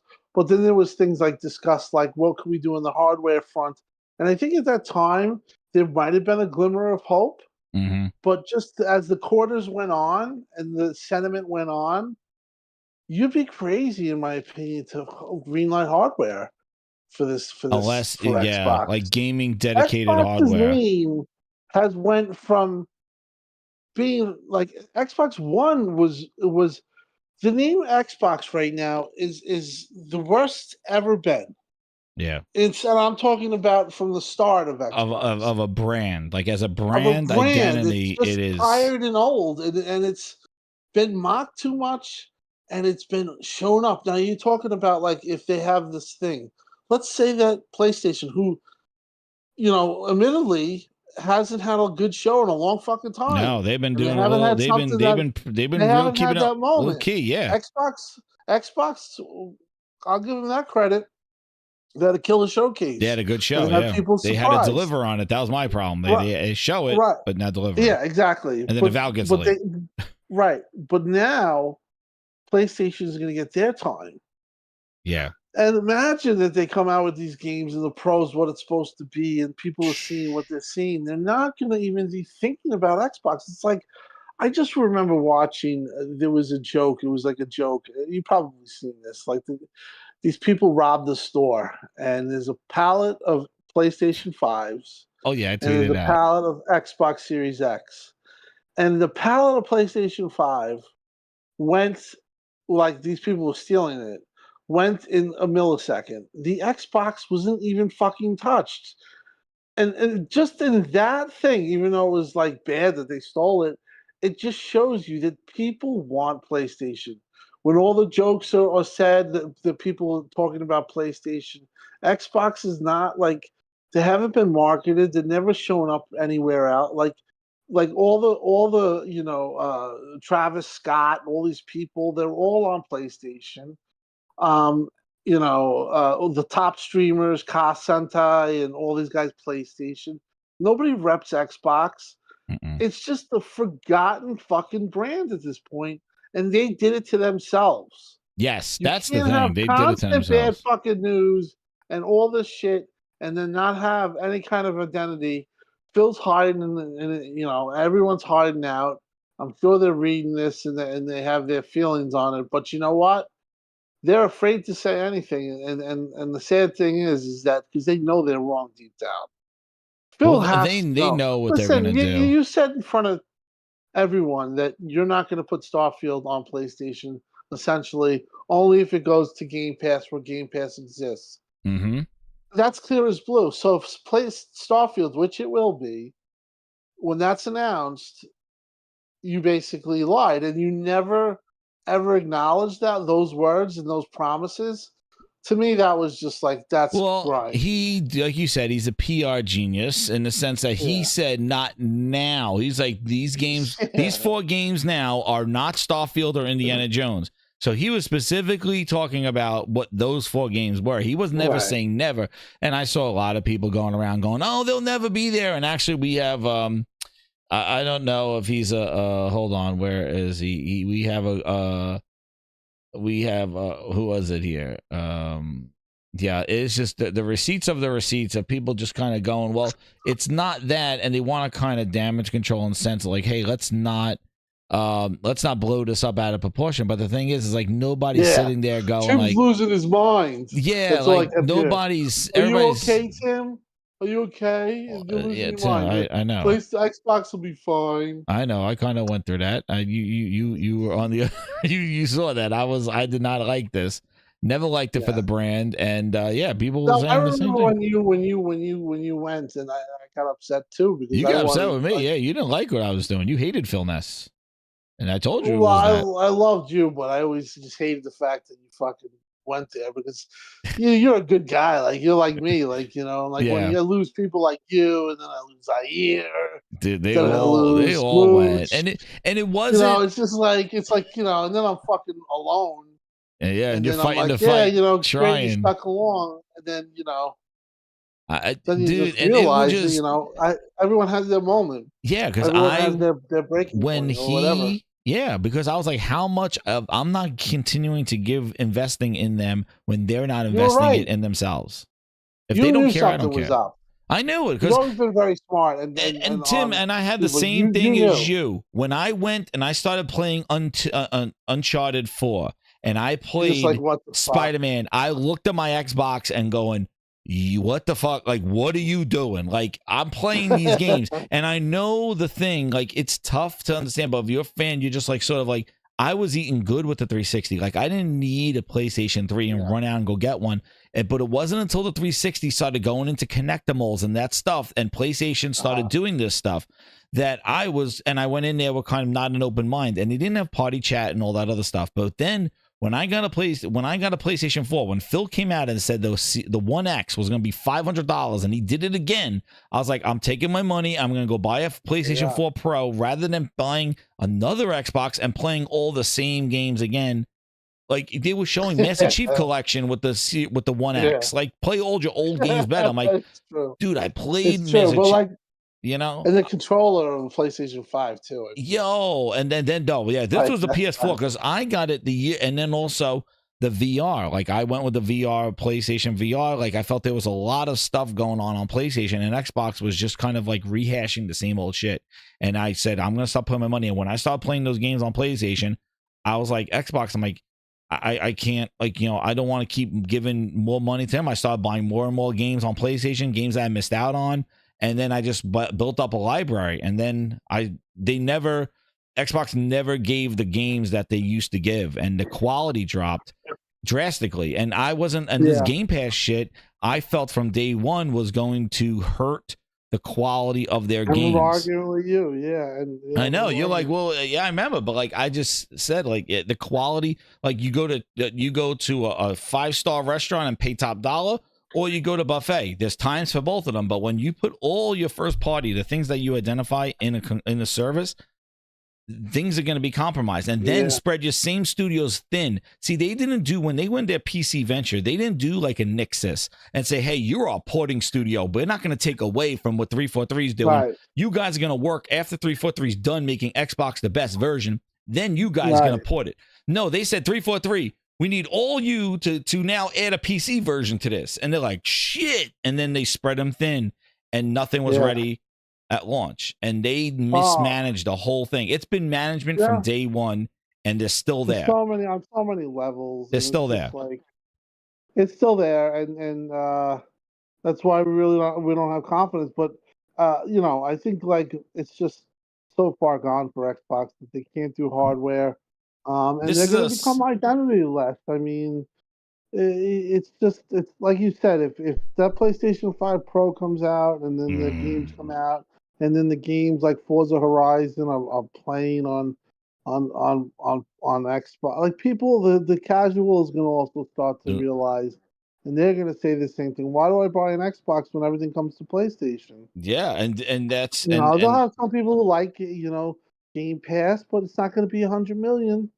No, and the thing is that Game Pass now is at $20. Like it's no more $10, the $9.99 with a box of Cheerios, dollar bill updates. Like, dude, now it's like $20 a month, and it's like shit, and that's for day one, which is the biggest sell. And I think that the biggest travesty is that their day one sucks. Ever since they announced this price increase, it seems everything's moving out of day one. We got, what did you have? You had Stalker got delayed 2 months. You have Avowed moving into February, which right now is next to Kingdom Come 2, which is another RPG right now.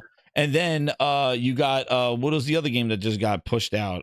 Who the hell knows? What the hell was the other game that just got delayed again?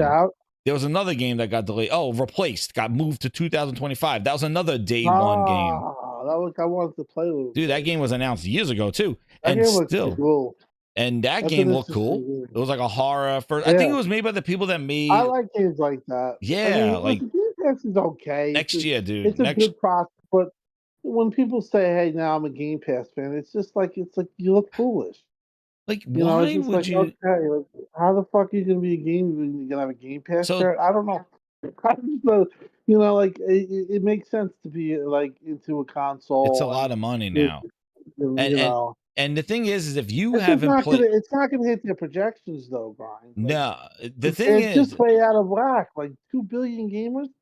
Fuck, oh, they're never going to hit. They're not going to hit those numbers. Not going to do that. Maybe Apple, but that's with Apple with like a fucking phone Trojan horse. But most people, for gaming and real gamers, I'm not talking about somebody who plays a game like a gamble or some stupid game on your phone, but I'm talking about gamers. Yeah, like they count those now. Get a console, play NBA and stuff like that. There's really not a ton of them. There is a lot, but when you compare it to like Netflix, my grandma, my stepmother, my mother, my brother, everyone has Netflix. You know what I mean? Because everyone watches TV still. They binge shows, like you said. Not everyone plays. Like gaming is not on that level as far as an entertainment thing where everyone's going to be signing up. Not 100 million. Like you're going to have decent numbers, but you're not going to have 100 million. No, they're not. But the problem is that they needed. What happened too. The pandemic happened, and that gave that emboldened. Yes. Well, Satya kept talking about it, dude. He was talking about it every freaking time. Alarm. It was a false alarm. It was a false indicator at its core. Yeah, and they just kind of used it, rode the wave, and then now they're feeling the repercussions of it because it never grew, and then they lost people, and then it's a great services are fine. The problem is that if you want to rely on just a service and just do that stuff, that's fine. And if you haven't played all the games that are in that service, then hey, that some people like that. They don't want the latest and greatest in this stuff. But Microsoft has now put day one, which has been the big draw for Game Pass, now behind a $20 paywall and not the $15, $17 one. Now you're paying for day one. Now the problem with Game Pass becomes when game release dates now delays cost you money. Because now if something gets pushed out of a month or so, that's more months if you were looking forward to that day one, because that's what you're paying for. Now you got to pay more money to get that game on day one, unless you cancel and lose access to everything that you've been playing. And, games leaving now, there's a bunch of games that's like, what is it? the hell is the Atomic Heart is leaving Game Pass. They choose what you're gonna play, and the problem is day one now. The Microsoft has not been reliable with their day one, their first party. So for them to now put a price behind that, like just looking here, you're sitting right now and you don't know Indiana Jones release date, but now there's rumors that's coming to PS5. Like, what a slap in the face is that? Like, come on. Like, you knew, like, you got people paying for day one for Indiana Jones, but you will not share a release date. You've been showing that shit. You should have had in January a roadmap of this is coming out. Here's Hellblade. Here's this. Here's that. Here's Starfield DLC. Like, you have to have a roadmap. You cannot just put the year and then just have people. So you're not going to get people to stay. Like, I don't know how you or grow Game Pass, because nobody's going to subscribe to a service to pay for day one when nobody knows when day one is. Agreed. I agree. You can't do that. I don't think it's stupid as that business. Game Pass is what can really further the company. I think Game Pass with hardware might have been a great combination, but again, now that hardware is out of the picture, it's a much tougher sell. And then you have the third party angle. Like, they'll make money, but they're gonna lose a lot of workers. They're gonna lose a lot of the size of Xbox will grow. Maybe will dwindle. I think that they'll lose some studios. Or combine them or some shit like that. Yeah, or merge them together. They're just gonna be like, they want games, like the big releases. They want to lean on big leverage IP like Blade, which is not a bad idea. Yeah, when's that coming out though, dude? Yeah, and that'll be PlayStation day one. It really will. I got another question here. Warawana with the 5. He goes, Jez interviewed Phil in December, and he didn't ask about Xbox ports to PlayStation and Switch. And he's talking about, we referred to him, I don't know if you're friends of him, but Bootleg Jez. I'm cool. Yeah, we call him Bootleg Jez because I'm the real Jez. But anyway, Jez interviewed Phil in December, and he blocked me, so I can't even talk to him. Okay. I guess I don't know why. I don't talk mean to people, but no, people just get they get very sensitive when somebody has a problem with Xbox. I have a problem with Xbox, and then it's like you're enemy number one. But that's ridiculous. It's just the truth. Jez is either brain dead, so he asked about ports to play, and I remember that when he came out and did that interview, and he kind of like tried to use it as like Phil says it's not everything, or Phil kind of counted the whole. Like they tried to use he that. Said something. Yeah, I remember Brad like saying, "Yeah, look." He said something, a typical Phil fucking statement. Typical, not being fully transparent, just kind of saying that stuff. Yeah, bullshit. Like trying to appease like something that he knows in the back of his head that's about to blow up anyway. But he doesn't. He thinks that. He don't care. Just like he said about he didn't hear about it. And Jez did the kind of the same thing with the whole games going to PlayStation. He knows. He knew, but he was like, I didn't hear anything yet. So it's hopium right now. And meanwhile, people bring up that tweet of the year where, look at this, dude. It was all coming. And I always wondered this too, Tim, since I have you here. Like the whole kind of, I feel, and you don't have to reveal anything here, but I do feel that there's a specific leakers or PR team that leak to these channels and to these podcasts things that they want them to kind of promote and get a sense of prior to them announcing it or things like that. Like I feel like there's these controlled leaks. Microsoft really likes to manipulate social media. They did it with the Activision trial. They used Twitter to kind of get them against the Sony and use Lulu and all that other stuff. Like they kind of they made sure that they had their Phil will put out these tweets like it's very disappointing that Sony will do this and kind of like doing these things. They kind of use social media to kind of rah the deal. And I know that they do this. Like I feel like when we hear leaks from those things, like we hear leaks that they want to promote of certain things and they kind of use the social media 100%. They've done that in the past. Listen, they've done it on a forum. If NeoGaf, they had a guy NT Colonel basically. I remember NT Colonel. I remember hearing about that name. That was the Microsoft person, and he gave away basically a ton of secrets. But they talk too much. They can't handle leaks. They do. They're very they're not proactive on like things like the Amazon thing. Yeah, that because was there for a reason. you never hear the kind of the real leaks, like the kind of like this whole stuff going from those like people like I've been hearing that they're working on another game They from this talk a lot. studio. It's all this, but you Yeah. never hear like, hey, I've been hearing that they're gonna put games on PlayStation. Like that is not gonna come out of any kind of channel. And I know, people do their thing, but I just feel like we hear all these leaks, but it's always about like, oh, they got another studio, they got this, like just kind of adding to the list and the propaganda and not giving a real picture as to what. So when this shit comes out, like the Valentine's Day Massacre, it is a gut punch because the people that are listening to the Xbox fans and listen to this stuff, it's all this like, yo, everything is fine, everything is great, and then Phil's like, yeah, we need what they have over there, and we're gonna put our games over there. It's like, what do you mean? I hear everything's fine. Like you got all the money in the world, you shut the deal. Yo, you were over there with Ybarra and Blizzard and celebrating. Lulu was saying girl power and hugging Sarah Bond, all this bullshit. And Big Booty Bobby walked out of there with his thing, and Lulu said, "I'm done," and she went somewhere else. That was a bad. Looking Yo, back at dude, they fucking played everybody. I wrote mail to them. Listen, they played me. I really they got you all. They got you all that shit.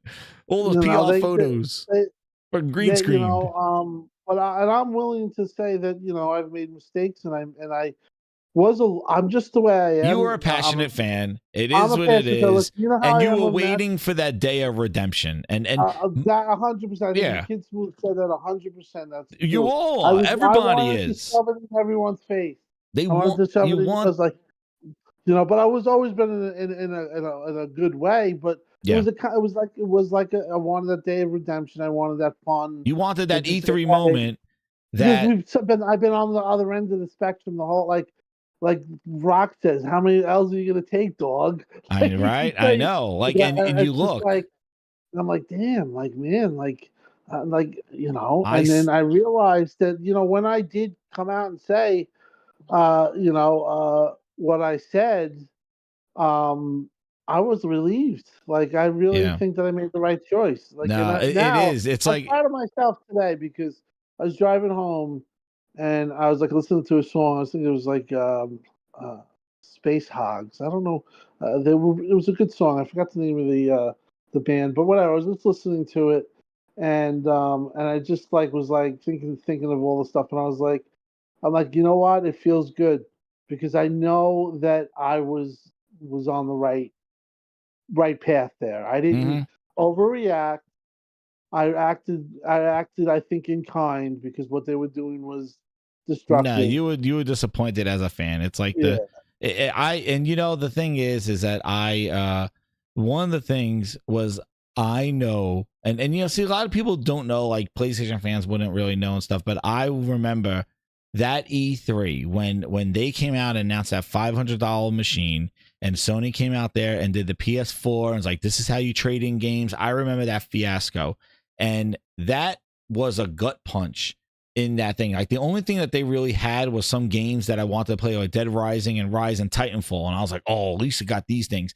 And that's what kind of kept me there for the beginning. But it was a gut punch knowing how PlayStation came out there and capitalized on the stupid entertainment and stupid sharing and all this other stuff that Microsoft was touting before they even can demo the stuff. And they were talking too much, and Sony caught them with their pants down and capitalized on that and took off from there. But everybody, I remember, like every E3, you were waiting for like, yo, you guys got kicked in the nuts. When are you guys gonna snap back at them? And it never happened. Maybe backwards compatibility was a thing. I think that was kind of like a good. That was a big announcement, but they never capitalized on the backwards compatibility. I was thinking maybe, yeah, agreed. I was thinking maybe another moment was when they had Forza, and then they had Halo hit, and then they had Halo 5. They had Halo Infinite, even though the same as the service turned out to be a nightmare, but the single player at the time was pretty good. When they had that and Forza Horizon, I felt like they started to get some momentum. But then that 2022, it was 2016. Really, I felt was the was the hurt when they started when Sony really came on too. Because I always said after a Halo they go crazy, and when Halo 5 came out, that was the best winter lineup, the holiday lineup. They had Halo, they had Tomb Raider, even though Square Enix screwed them and saying it was a year exclusive, even though people pressured the shit out of Phil to kind of say that was wild. And they bent the knee. So but it was the lineup, and then they had Fable Legends line. They had Fable Legends, Tomb Raider, Gears Ultimate, and Halo 5. That was their lineup, and then they started the year by canceling Scalebound, shutting down Lionhead, and that was kind of the thing. And then the first thing that I realized, the quality got a little dipped, even though I liked some of the game, but Quantum Break I felt was lacking, and I was like, oh shit, this is sort of the first, this was sort of like the first party game. I was like, oh, and remember the fiasco with the code? It works on PC, but the codes didn't come out yet, the cross-buy.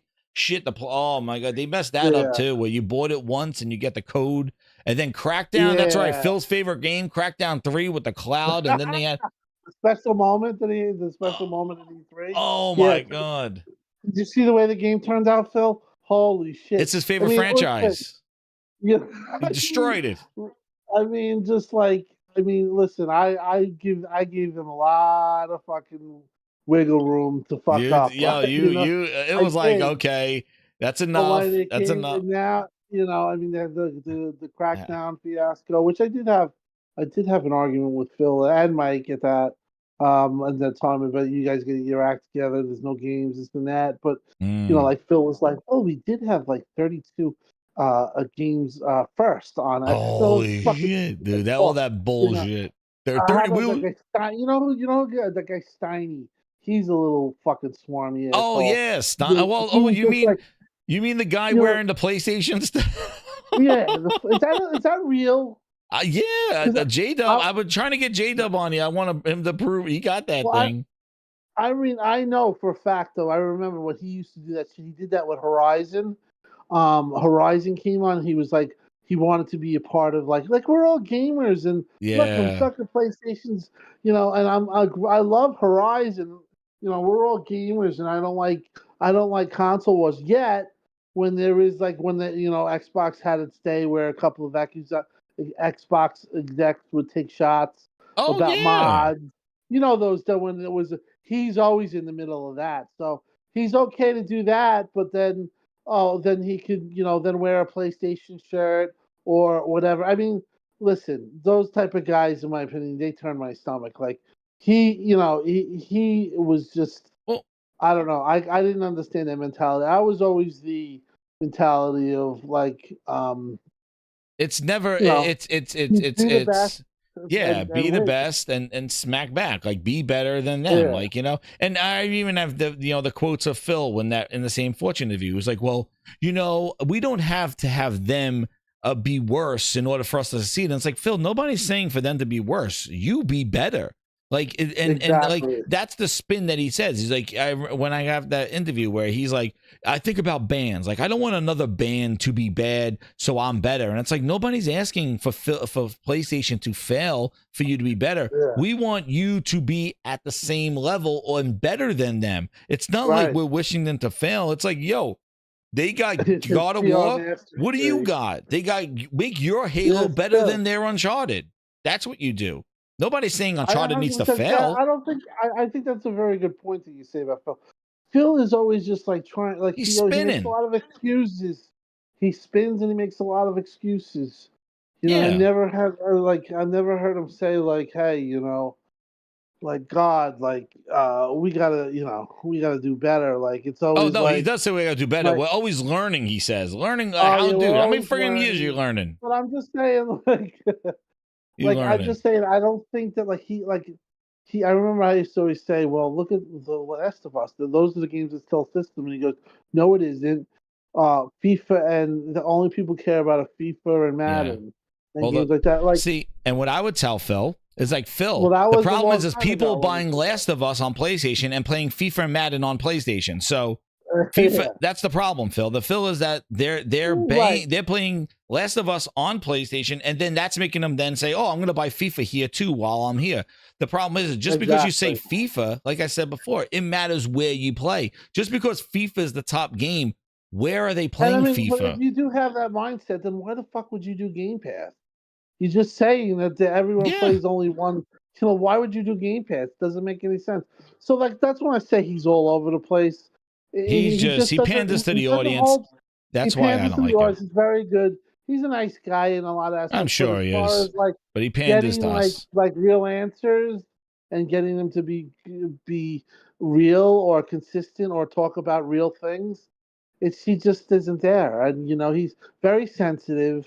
Like, he's very sensitive to it. And, you know, he just, in my opinion, you know, he's a weak leader. I mean, I would, I don't know. If I was faced with what he was faced, I would have just said, I got a place. Okay, bye. I'm not. If you're gonna put your game, I'll resign.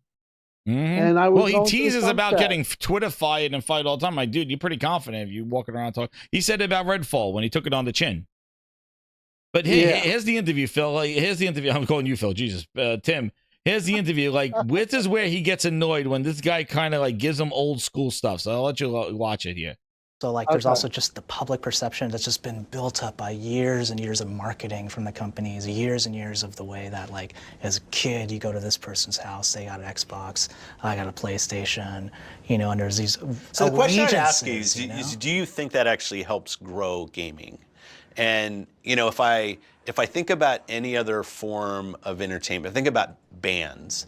Like, do I have to ban? I hope this band has a bad album so that my band, like, it's such it's the growth in gaming. How are we going to grow gaming? By reaching more players, making games as accessible as possible. Let's flip it and say by competition. Do you think that greatness comes out of inherent competition? The competition is for gamers' attention and obviously dollars.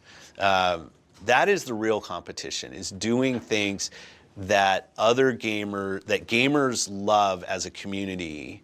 Like, what's the biggest hit in the last couple of years? You'd say Fortnite. Fortnite. Was Fortnite actually born out of any platform competition between two things?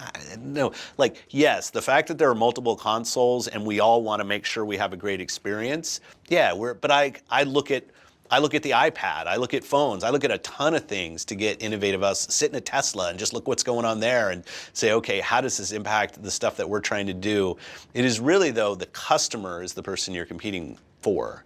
And you're competing for so many of our hardcore Xbox fans have all of the consoles. So it's not even like one of the other consoles is going to go away. It's, can we put something on our platform that gamers love and they want to spend their time on? So the competition, I'd say it's more inspiration in looking at each other. Gaming is not going to get better if PlayStation's not a brand or Nintendo's not a brand of game. I fundamentally believe that gaming's a better place with known, trusted brands in place that customers love.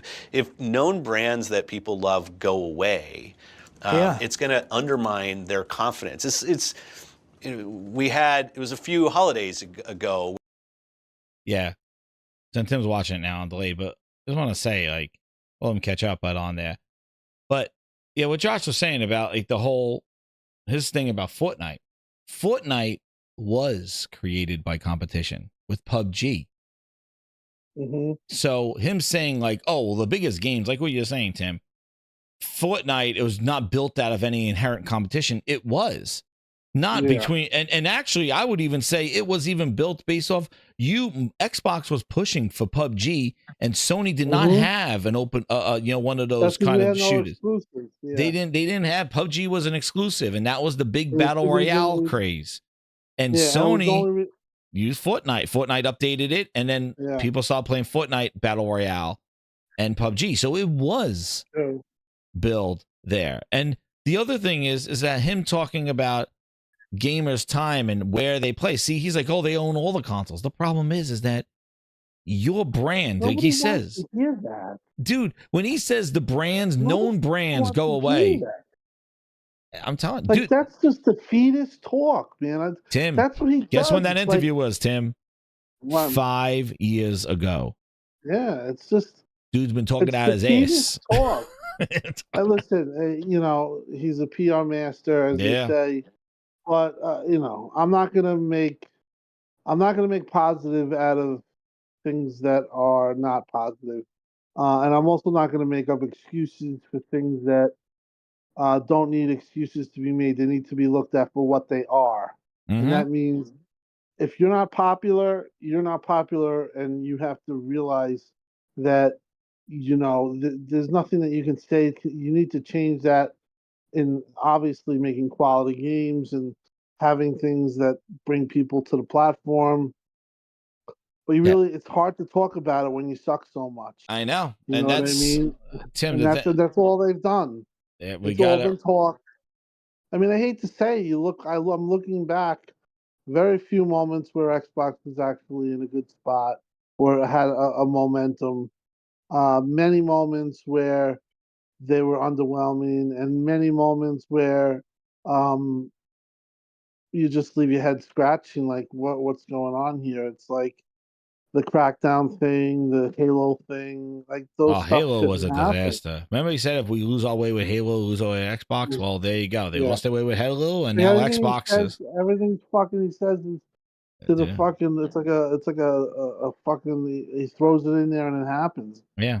He's You a good know, wine and diner. Like, you know, it sounds very nice and inspirational about growing gaming, but I always said, like, the thing He is, deserves criticism. it's great. You know, it's great. Let's like, be honest right now. He deserves criticism. Oh, hell yeah. He deserves to be gone. I'm telling you, that whole executive team, Booty, Sarah, Phil, even Sarah, because she's rubbing off of his stuff.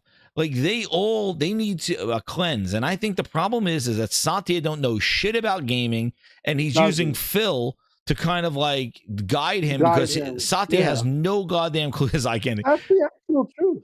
Because Satya has no clue. Without Phil, Satya would no clue. Anything. Satya doesn't have no clue. He wanted to shut it down. Phil's the one that did the spin of Rooney. Phil is always. One thing I'll give Phil is that he's always kept Satya in the talk or in the mindset to keep gaming. To keep gaming. Satya has a lot of people like me probably that are saying, "What the fuck is this guy doing? Get your ass out of here, Satya." Yeah. Like, you know, but I think that Phil, likable guy, Satya likes him and wants him to be successful, but the results aren't there. Like, it's it's going to come to a point where it's going to get real bad. It's going to get bad. Josh says Satya can't name another worker at Xbox. He said, Josh says Satya can't name another worker at Xbox. That's dude. True. I said he goes around calling it a Nintendo. He goes, "We're doing well with Nintendo." It's like, used to complain to me that, oh yeah, Satya always asks me about Mixer. I kind of wish he would ask me about like the games and stuff. So like, because Satya was under the, thing that he really believed Mixer could take off, and that's why they threw money at Ninja and other streamers. You know, I forgot the guy. Shroud. Shroud. Ninja and Shroud. They just said, "Hey." And then like Ninja just took that money and pocketed it. They shut it down, dude. They had people crying that day where they moved them over to Twitch, they started Mixer. One fucking popular person to stream. They could. I mean, like, I don't understand. Get action, man. I mean, but Tim, they're doing the same thing now. They were like, hey, more people to play, more people. They kept saying this, but guess what? Halo free multiplayer didn't permeate the market and spread the way they wanted it to spread. So what happened is now they're like, guys, all right, our games ain't doing shit. So what are people playing? Okay, they're playing Elder Scrolls. They got Starfield. Everybody's like, let's go buy the stuff that people are interested in. And then Activision was the ultimate one. They're like, yo, people playing Call of Duty, let's just buy Call of Duty. We're never gonna make anything at that level of penetration. Pause. Instead, let's just buy the shit that people are playing and call it our own. So now what they're doing is they're just switching the name, going, hey, you're playing Call of Duty, now you're playing our games, and that's why they got 500 million monthly active users. Oh yeah, that's just. And it's such a finesse because next year, guess what? They're going to be comparing apples to apples. And now that 40% growth from Activision with and without is maybe a 5%, maybe a 2%, maybe a 6%. Who knows? Yeah. maybe a I negative think if it's this gonna Call be. of Duty I don't think it's gonna carry be it. negative. Listen, but they're gonna have PlayStation. That's where they're gonna to think that Tim, they're gonna get their money. That's why it's gonna become more and more to have your. I'm games gonna on play the PlayStation. sound clip here, and it goes along with what we're gonna talk like about the stuff going to I just, PlayStation. before you play that sound clip, I just want to make a point on what you said. Yeah. The problem too, you said there's always too much Microsoft and Xbox, and we talked about Mixer. If Mixer had the newest and greatest new Howard Stern, but he was offensive and he said things that were wild, and he was somebody who, not offensive, but he says things that are borderline. Let's just say they would never authorize a guys like that because they're worried about image and political correctness and stuff like that. So even a thing like Mixer could never get off itself because they're never going to have a guy like say like an Aiden Ross or somebody, because they would never allow a guy like that on the platform because of association or because he might have a political take that they don't like. I think Microsoft gets in itself a lot of trouble doing that shit. And that's all over Xbox too, is they have a major problem with that as well. Yeah, oh yeah, all lot that of politics, stuff. A lot of a lot of A lot of politics. politics. Yeah, I think so We're too. not gonna Like get into that that 100%. edgy, It's yeah.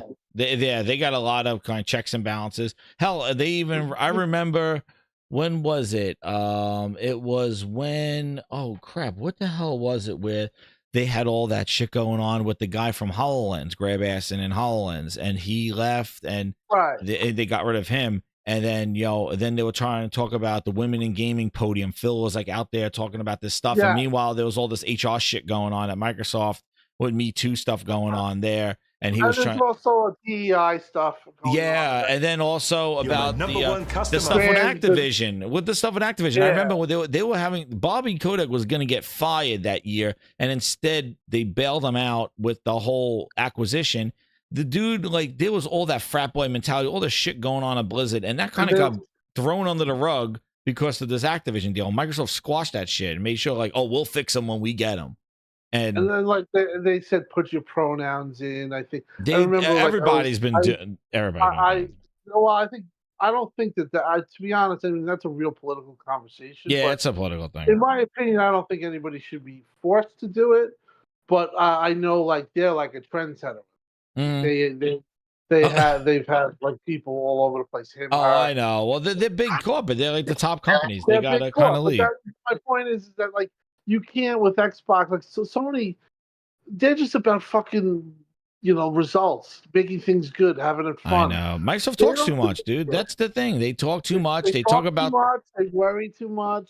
Yep. And they fucking pander too much. I got a couple of super chats here. We got JP Loco says, another Xbox refugee joins the ranks. The Xbox refugees. We'll collect them at the Grindhouse.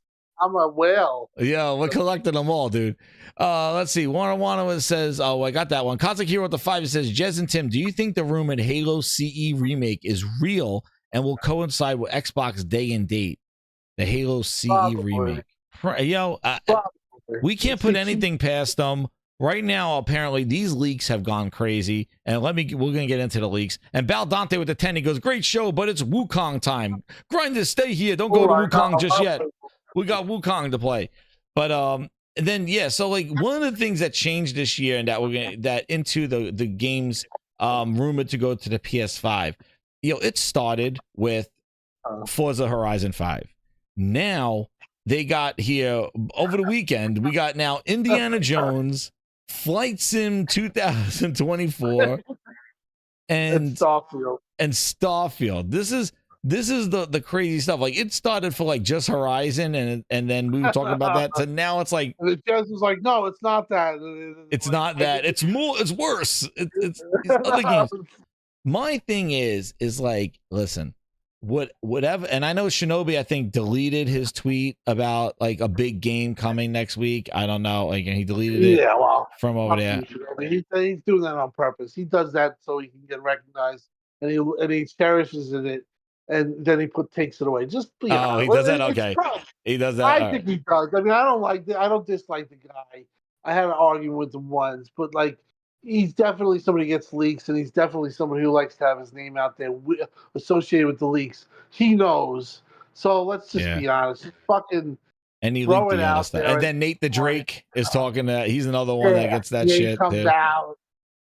And then Tom, who I was talking earlier, and Tom did know. Tom knows. He said it. Told me, yeah. But he told me though in DMs, he's like, "You'll see, it'll get. There's gonna be a time in the holidays where this gets all So addressed." Tim, do you think that this approach of 4 at a time, like in the beginning of the year, and 4, I think it's bad. Like it is so bad. Yeah.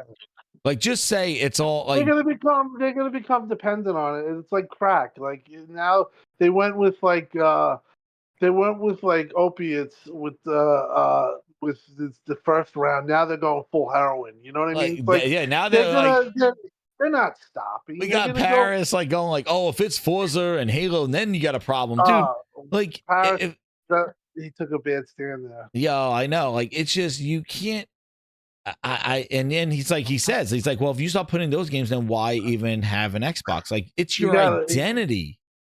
And what's crazy is even if this Indiana Jones thing is supposedly Nate the Drake has the rumor saying that it's a 3-month or a timed exclusive that's going to come out 3 months after, probably in February or March for PlayStation. And like the thing is that it doesn't even give them any kind of brand identity at all. Like it's just like, well, where I don't understand the point of this stuff. Like play day one in Game Pass for $20 a month, day one Game Pass, and then 3 months later it goes to another platform. Like I don't even know. For you. Xbox always had a community and people were used to that. It's getting to the point where they don't. Yeah. And what happens there? Then people just go to the PlayStation community or a PC community. It's just they really are going to become identity-less.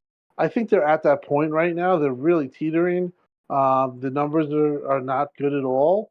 The hype is not good at all. The overall social awareness of Xbox is, I would say, at a real bad spot. And now you're going to just further erode it, and then it's going to get further eroded when PlayStation 5 Pro comes out and is announced, and they show these games. And then I wouldn't be surprised next year if they do have like a PlayStation showcase where or some type of thing that you're going to learn about the games that are coming to PlayStation, because they're going to recognize that they need PlayStation in part because you talked about like the quarterlies and how now quarterly is going to next year it's going to have Activision in it. You don't want to have, you can't have down quarters and like that. So they're going to have to subsidize it somehow. And then here is what we said was going to happen now coming to fruition. Mm-hmm. Now you got 4 games, and then it's just going to be like, hey, Halo CE day 1. Hey, this game at E3, what they show day 1 that wasn't planned. And then you'll get some games like, hey, 3 months, it's coming. They're going full third party. In my opinion, they gotta be they're teetering on see, you know what, Tim, the other problem that it is that those console sales, they also carry paid on Xbox Live, or they call it Xbox Core or whatever it is, subscriptions. Like that money, which they increased I think to like $80 a month, now from 60 to like 80 with the new upgrade that's the new price increase in September. Now that is an install base. Like my whole thing, and I never understood this, was like an Xbox. And Phil, I actually have the quote for Phil, like right here. It says, about console is it's your highest value gamer. It's your person who plays the most, they buy the most. They're the person that plays the most and buys the most. He said that at the launch of the One X. Like he was saying the console is on his MSNBC thing. It's the person now he's saying something totally different. But my thing is, if that's the person that pays the most and buys the most, why would you diminish no console required? Like I said this before, like why the hell would you market that? I just think that they like to get on Visions and or they want to get on like something like that storyboards or bullshit. Like they think too far ahead. Yeah. So right now, right, exactly. Oh, beta in the future. Like, shut the fuck up. Just worry about How today. about just get today in the future? Just get it. Yeah. Just worry about With the beta tomorrow. in the future never made sense to me. It was all bullshit anyway. And look, I got something here from one of your fans of the past here, one of these guys. So RGT85 says, "Hey Phil, what are you doing over there?" What he responded to Nate the Hate Indiana Jones releasing on Xbox this holiday, timed exclusive. And then Larry Herb, Xbox's Major Nelson, responds, "He's running a business." I think it was pretty telling when Larry Herb left, though. I know he was kind of like in person, he was a little bit of a rough head. Larry's behind. I love Larry. Me and Larry. He was, yeah. I went on a Zoom with Larry about 4 months ago. Larry likes to play the PR. He plays the PR face. His opinion is a lot different than what it is online. I'll tell you that right now. Oh, really? Yeah. Listen, I'm not going to speak for him because it's not my place. Sure, but yeah. I'll just say this: the way they treated him, they should know better. And the way they treated Kareem Kadri, they should know better. Now, when you say who treated them, like you mean the executives treated them, or yeah, like they didn't have a proper send off for Larry. no, they didn't. Like Larry, just like, hey, you're lost, and like everyone's like, what? Yeah, and like, okay, whatever, like they, in my opinion, should have had a much more focused send off on him. Yeah. Kareem, they didn't even tweet at. Like stuff like that. Like, I don't know. Mm-hmm. And Larry saying, I want to yell at Larry in DMs right now because he is just, come on, Larry.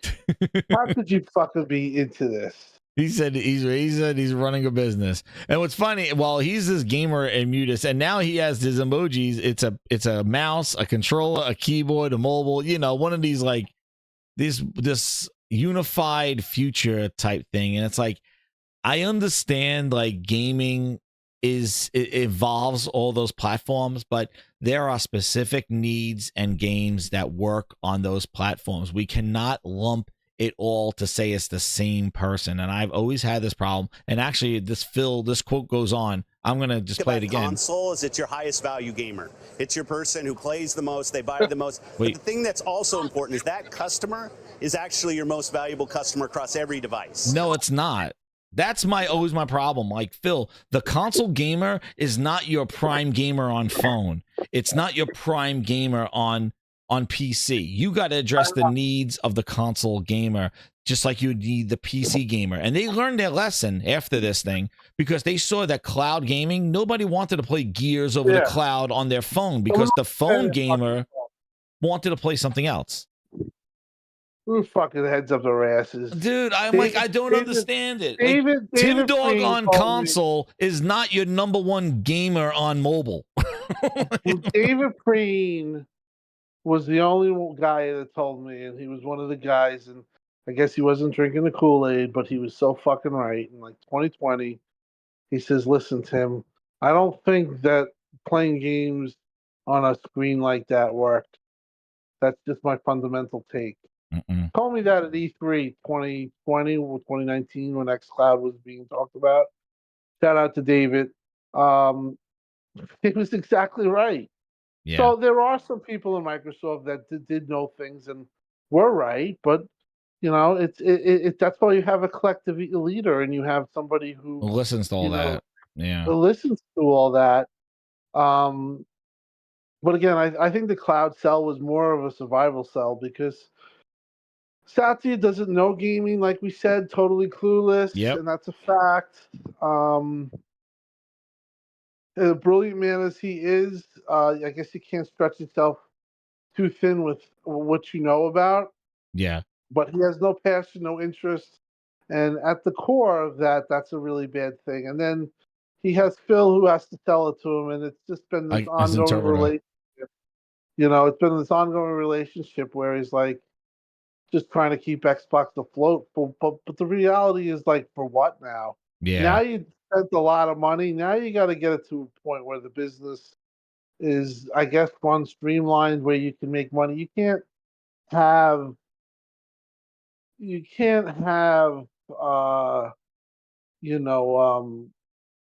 what went on happened again. They do need. They kind of did, I believe, kind of really start to have a model where they weren't making money, and they just spent a lot of money, and now you spend even more money, and now the books are, we gotta close in these margins. Yeah, and they asked about it too, right? And remember the last call, they actually asked in that post kind of what is it with Satya and they didn't mention console. They asked about it, which is crazy because they usually never ask about it, and they always they kind of use Satya as like post numbers talk, and they never ask about console. Now they did. Like, you spend that much money, and now this is what you got to do. And who would ever thought that they spent that much money and Microsoft money, now they come begging this year? Because I have, one of the things that I have here is another clip I wanted you to hear is from the Ryan McCaffrey interview. And by the way, here's Ryan McCaffrey's tweet saying the Great Circle is not compatible with this circle, and he used the PlayStation Circle. I said, Ryan, zoinks, you should keep your, be careful what you say here, because I never trust the Phil Ness.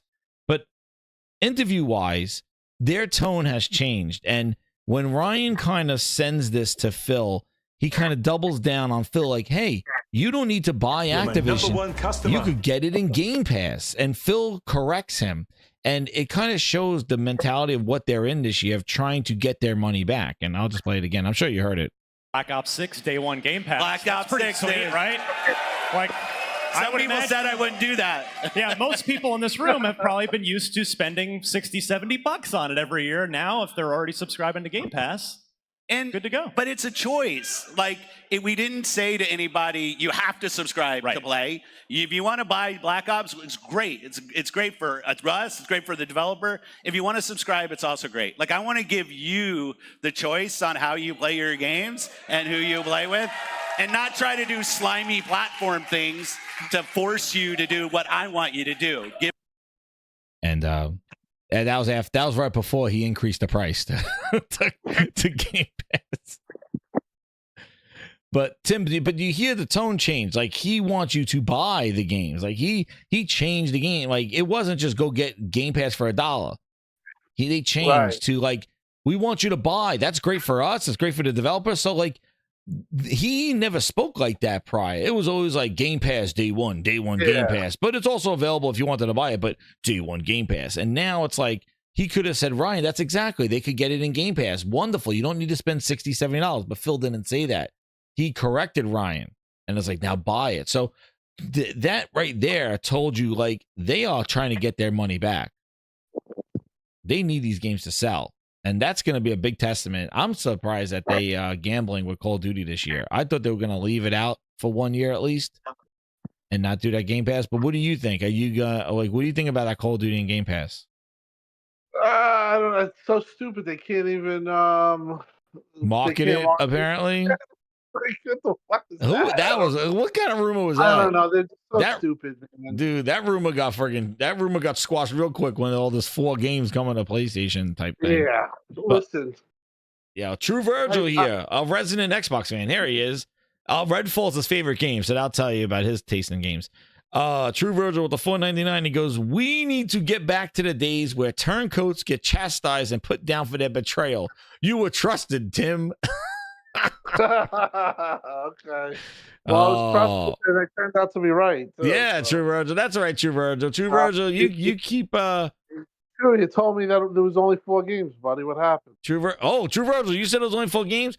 I gotta say, first of all, True Virgil failed on his homework. He was supposed to tell me that Redfall, when that DLC was supposed to come back, the Bite Ass Edition. Yeah, what happened? I paid for that. Am I getting that back money, True Virgil? You should have gotten back, because True Virgil didn't do his homework. I asked him to find out when that was coming out, and then I had to find out on the back end that the whole thing got canceled and we're giving out refunds.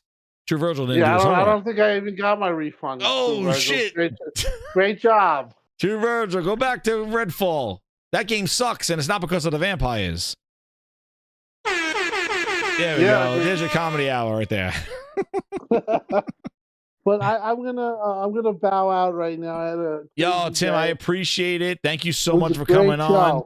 Hey, man, anytime you're welcome here to grind those gears, and I appreciate having you on. And thanks again. I will come back and we will do this again. Yes, we'll do this again. Hodos, post all these games coming to Behind the Frosted Glass. That's what they're working on them right now. That's what they say. But thank you again, Tim. Yeah, more to come, he says. Yeah, shout out to Tim. Thank you so much for coming on the Grindhouse. Thank you, my man. Great show. Hey, thanks, man. Really appreciate it. Take care. So, Grinders, we're going to go into the... Yeah, unfortunately, I heard there's a rumor going around that Jaydub is streaming Wukong, and he wasn't able to do this. So I wanted to play a song that was inspired by him as we say goodbye for the Gaming Grindhouse as we close the doors. But, one last final thing before we go to the song, so you want to stick around for that, is just... so there's the final rumor that we have right now, is that it's these 4 games that are supposedly going there, and we got a couple of Phil Spencer clips. So we made the decision that we're going to take 4 games to the other consoles, just 4 games. All right. Not a change to our kind of fundamental exclusive strategy. We're making these decisions for some specific reasons. We make every decision really with the long-term health of Xbox in mind. And long-term health of Xbox means a growing platform, our games performing, building the best platform for creators, reaching as many players as we can. We're always looking to learn as a leadership team and to grow. And we think this is an interesting point in time for us to use what some of the other platforms have right now to help grow our franchises. So we're going to do that. So these 4 titles, what are they? Can you say? I'm not going to name those games. The teams that are building those games have announced plans that are not too far away. As we know, game teams put a lot of energy into their announcements with the partners. So I don't want to take anything away from those teams. So I won't be talking about the titles specifically, but I think when they come out, it'll make sense. Can we say if either of those titles are Starfield or Indiana Jones? They are not Starfield or Indiana Jones. Well, what was... Not yet. I should have said. Not yet. But there you go from Phil's. And as Tim said, thank you so much, Tim, for coming on. Hit that like button. TimDogg, thank you again for coming on. But yeah, he knew exactly. It's not those yet, apparently. So now, we need to wait to see. And I said this last week. I said, this is not the week. When there's Gamescom and games being announced, I don't think this is the week that you announce any of this stuff. So hopefully they take some Gaming Grindhouse advice here and not announce any of this stuff and just let Keighley do his thing. And this comes out later. But I think if they kind of mix games going to PlayStation this week with the news that's coming out, I think it's never going to be good no matter when it comes out. Because if Indiana Jones is 3 months, first off, it doesn't make it any better for me. I still think it looks janky as hell, Indiana Jones, and I don't know what the Pro is going to do to fix some of those animations and that janky camera. But I'm not, it doesn't all of a sudden become a game that I must play because it's going to PlayStation. Like, it still doesn't appeal to me because I think it looks a little off. It's like, for me. But we will see if they let Keighley do it. It's going to be interesting. I don't know if it's tomorrow, but these rumors got hot and heavy, and now it was just Forza, and now it's 4. Forza, Starfield, Indiana Jones, and Flight Sim 2024. Just to talk about the 4 of them. Starfield DLC is coming out. They did a whole bunch of betterment of life improvements in the game for the last year. DLC dropping makes sense. Secondly, we got Flight Sim 2024. The game's available right now. They added a whole bunch of modes and things in it to make it like more of a game. That will be when it's a game now. Put it on PlayStation. And then we have Indiana Jones and the Circle, and that game. We know that was in development before, like while they got purchased. So I'm sure there's some sort of PlayStation build already there, and they could just get the money and use the name Indiana Jones and sell it on PlayStation. And then the other game being Forza. We already talked about Forza. I think it will be a great game because it's something that PlayStation doesn't have. And I think out of all of them, Forza 5 will probably be one, if it is true, on there. I don't know it'll be Hellblade 2. I don't think so. I think Hellblade 2 is kind of like they didn't even kind of boost that game up at all. Like no DLC planned for it, no kind of like follow up. How many people even touched the game or have been played in it? Like really, Hellblade 2 for a game that was a sequel and took so long to make and was unreal. Like all this stuff and graphics, like it's just pretty crazy how it really did not follow up with that game. Yeah, I don't know. Like they really did not. But Grinders, this has been an absolutely amazing show. Thank you again to TimDogg for coming through. I've been wanting to get him on, and I was taking a shot, seeing if he wanted to come on for next week or something like that. We really didn't build it up. I just wanted to get him in here, grinding some gears. I saw him all over Twitter today, fighting the fight. And hey, I always say here, it's the companies, it's the corporations that we're all customers and things like that. So it is what it is. And I know that, some of the things that you go through, it's crazy, as you invest your money, you invest your time, care. And he was definitely intertwined with a lot of the stuff. And might hear a lot of stuff in the back thinking it was going to get better. And it just never did. And they were just fluffing that. They were just fluffing. Phil Luffin, PH, please, on that one. But Grinders, there was a tweet by Jaydub last night. And I was inspired, called Xbox is Cooked, when he showed one of the Xbox marketing guys wearing a PlayStation jacket. And I had to play this song. And this song is going to be releasing for the Ultimate Grinders, which, by the way, if you got a VIP or if you want to upgrade to Ultimate Grinder, it's Grinds Pass, and it is worth it because you get all the playlists, you get the music, and these songs are coming. And I got about in the queue. They're ready to go.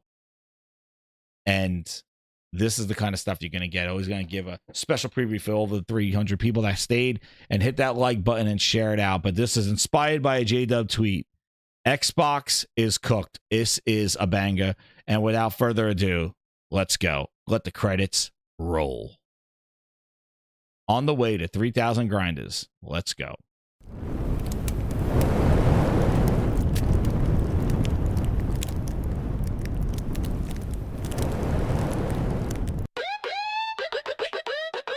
Let's go! Hit that like button, share it out, grinders. It's a jam.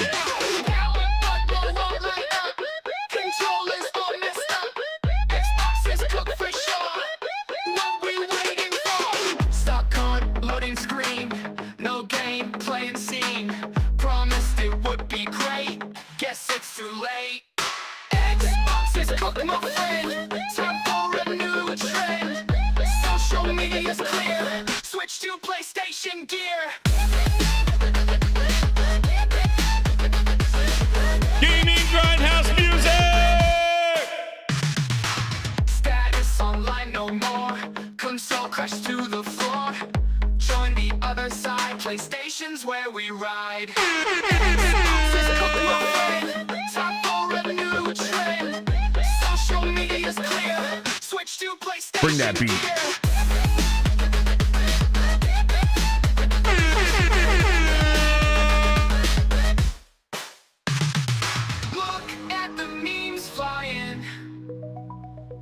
Tweets and posts ain't lying.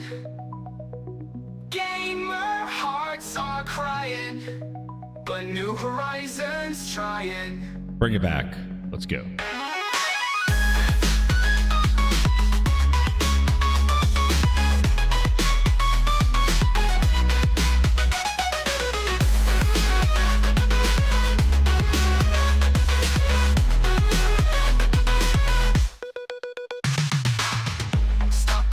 Screen, no gameplay and scene.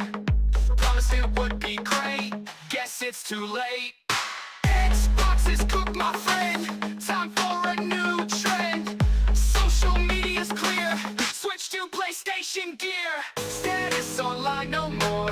Console crash to the floor. Join the other side. PlayStation's where we ride. And get the memes flying. Tweets and posts ain't lying. Gamer hearts are crying, but New Horizons trying. Woo!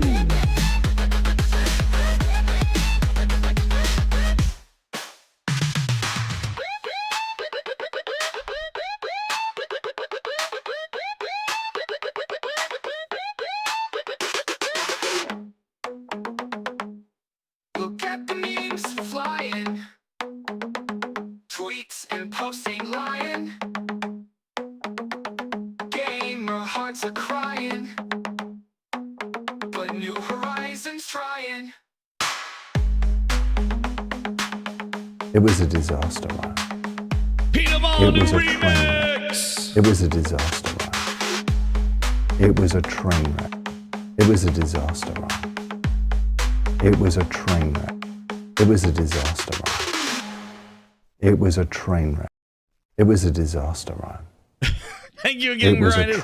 Hope you like it. Hit that Grinds like button, share it out, and definitely if you are a subscriber, we're on our way to 3,000. Thank you again for all the support, all the members, and yeah, being Ultimate VIP and VIP Grinder and Ultimate, get the music that you heard on tonight and more music exclusively coming your way day one with Grinds Pass. Thank you again, Grinders. I'll see you on the gaming streets back. PlayStation, we got some woo come. Xbox is cooking my friend. Time for a new trend. Social media. Check us out, Phil. Switch to PlayStation. I love it. Yeah.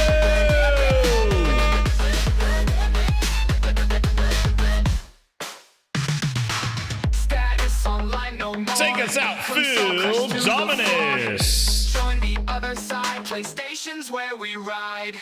Xbox is cooking my friend. Time for a new trend.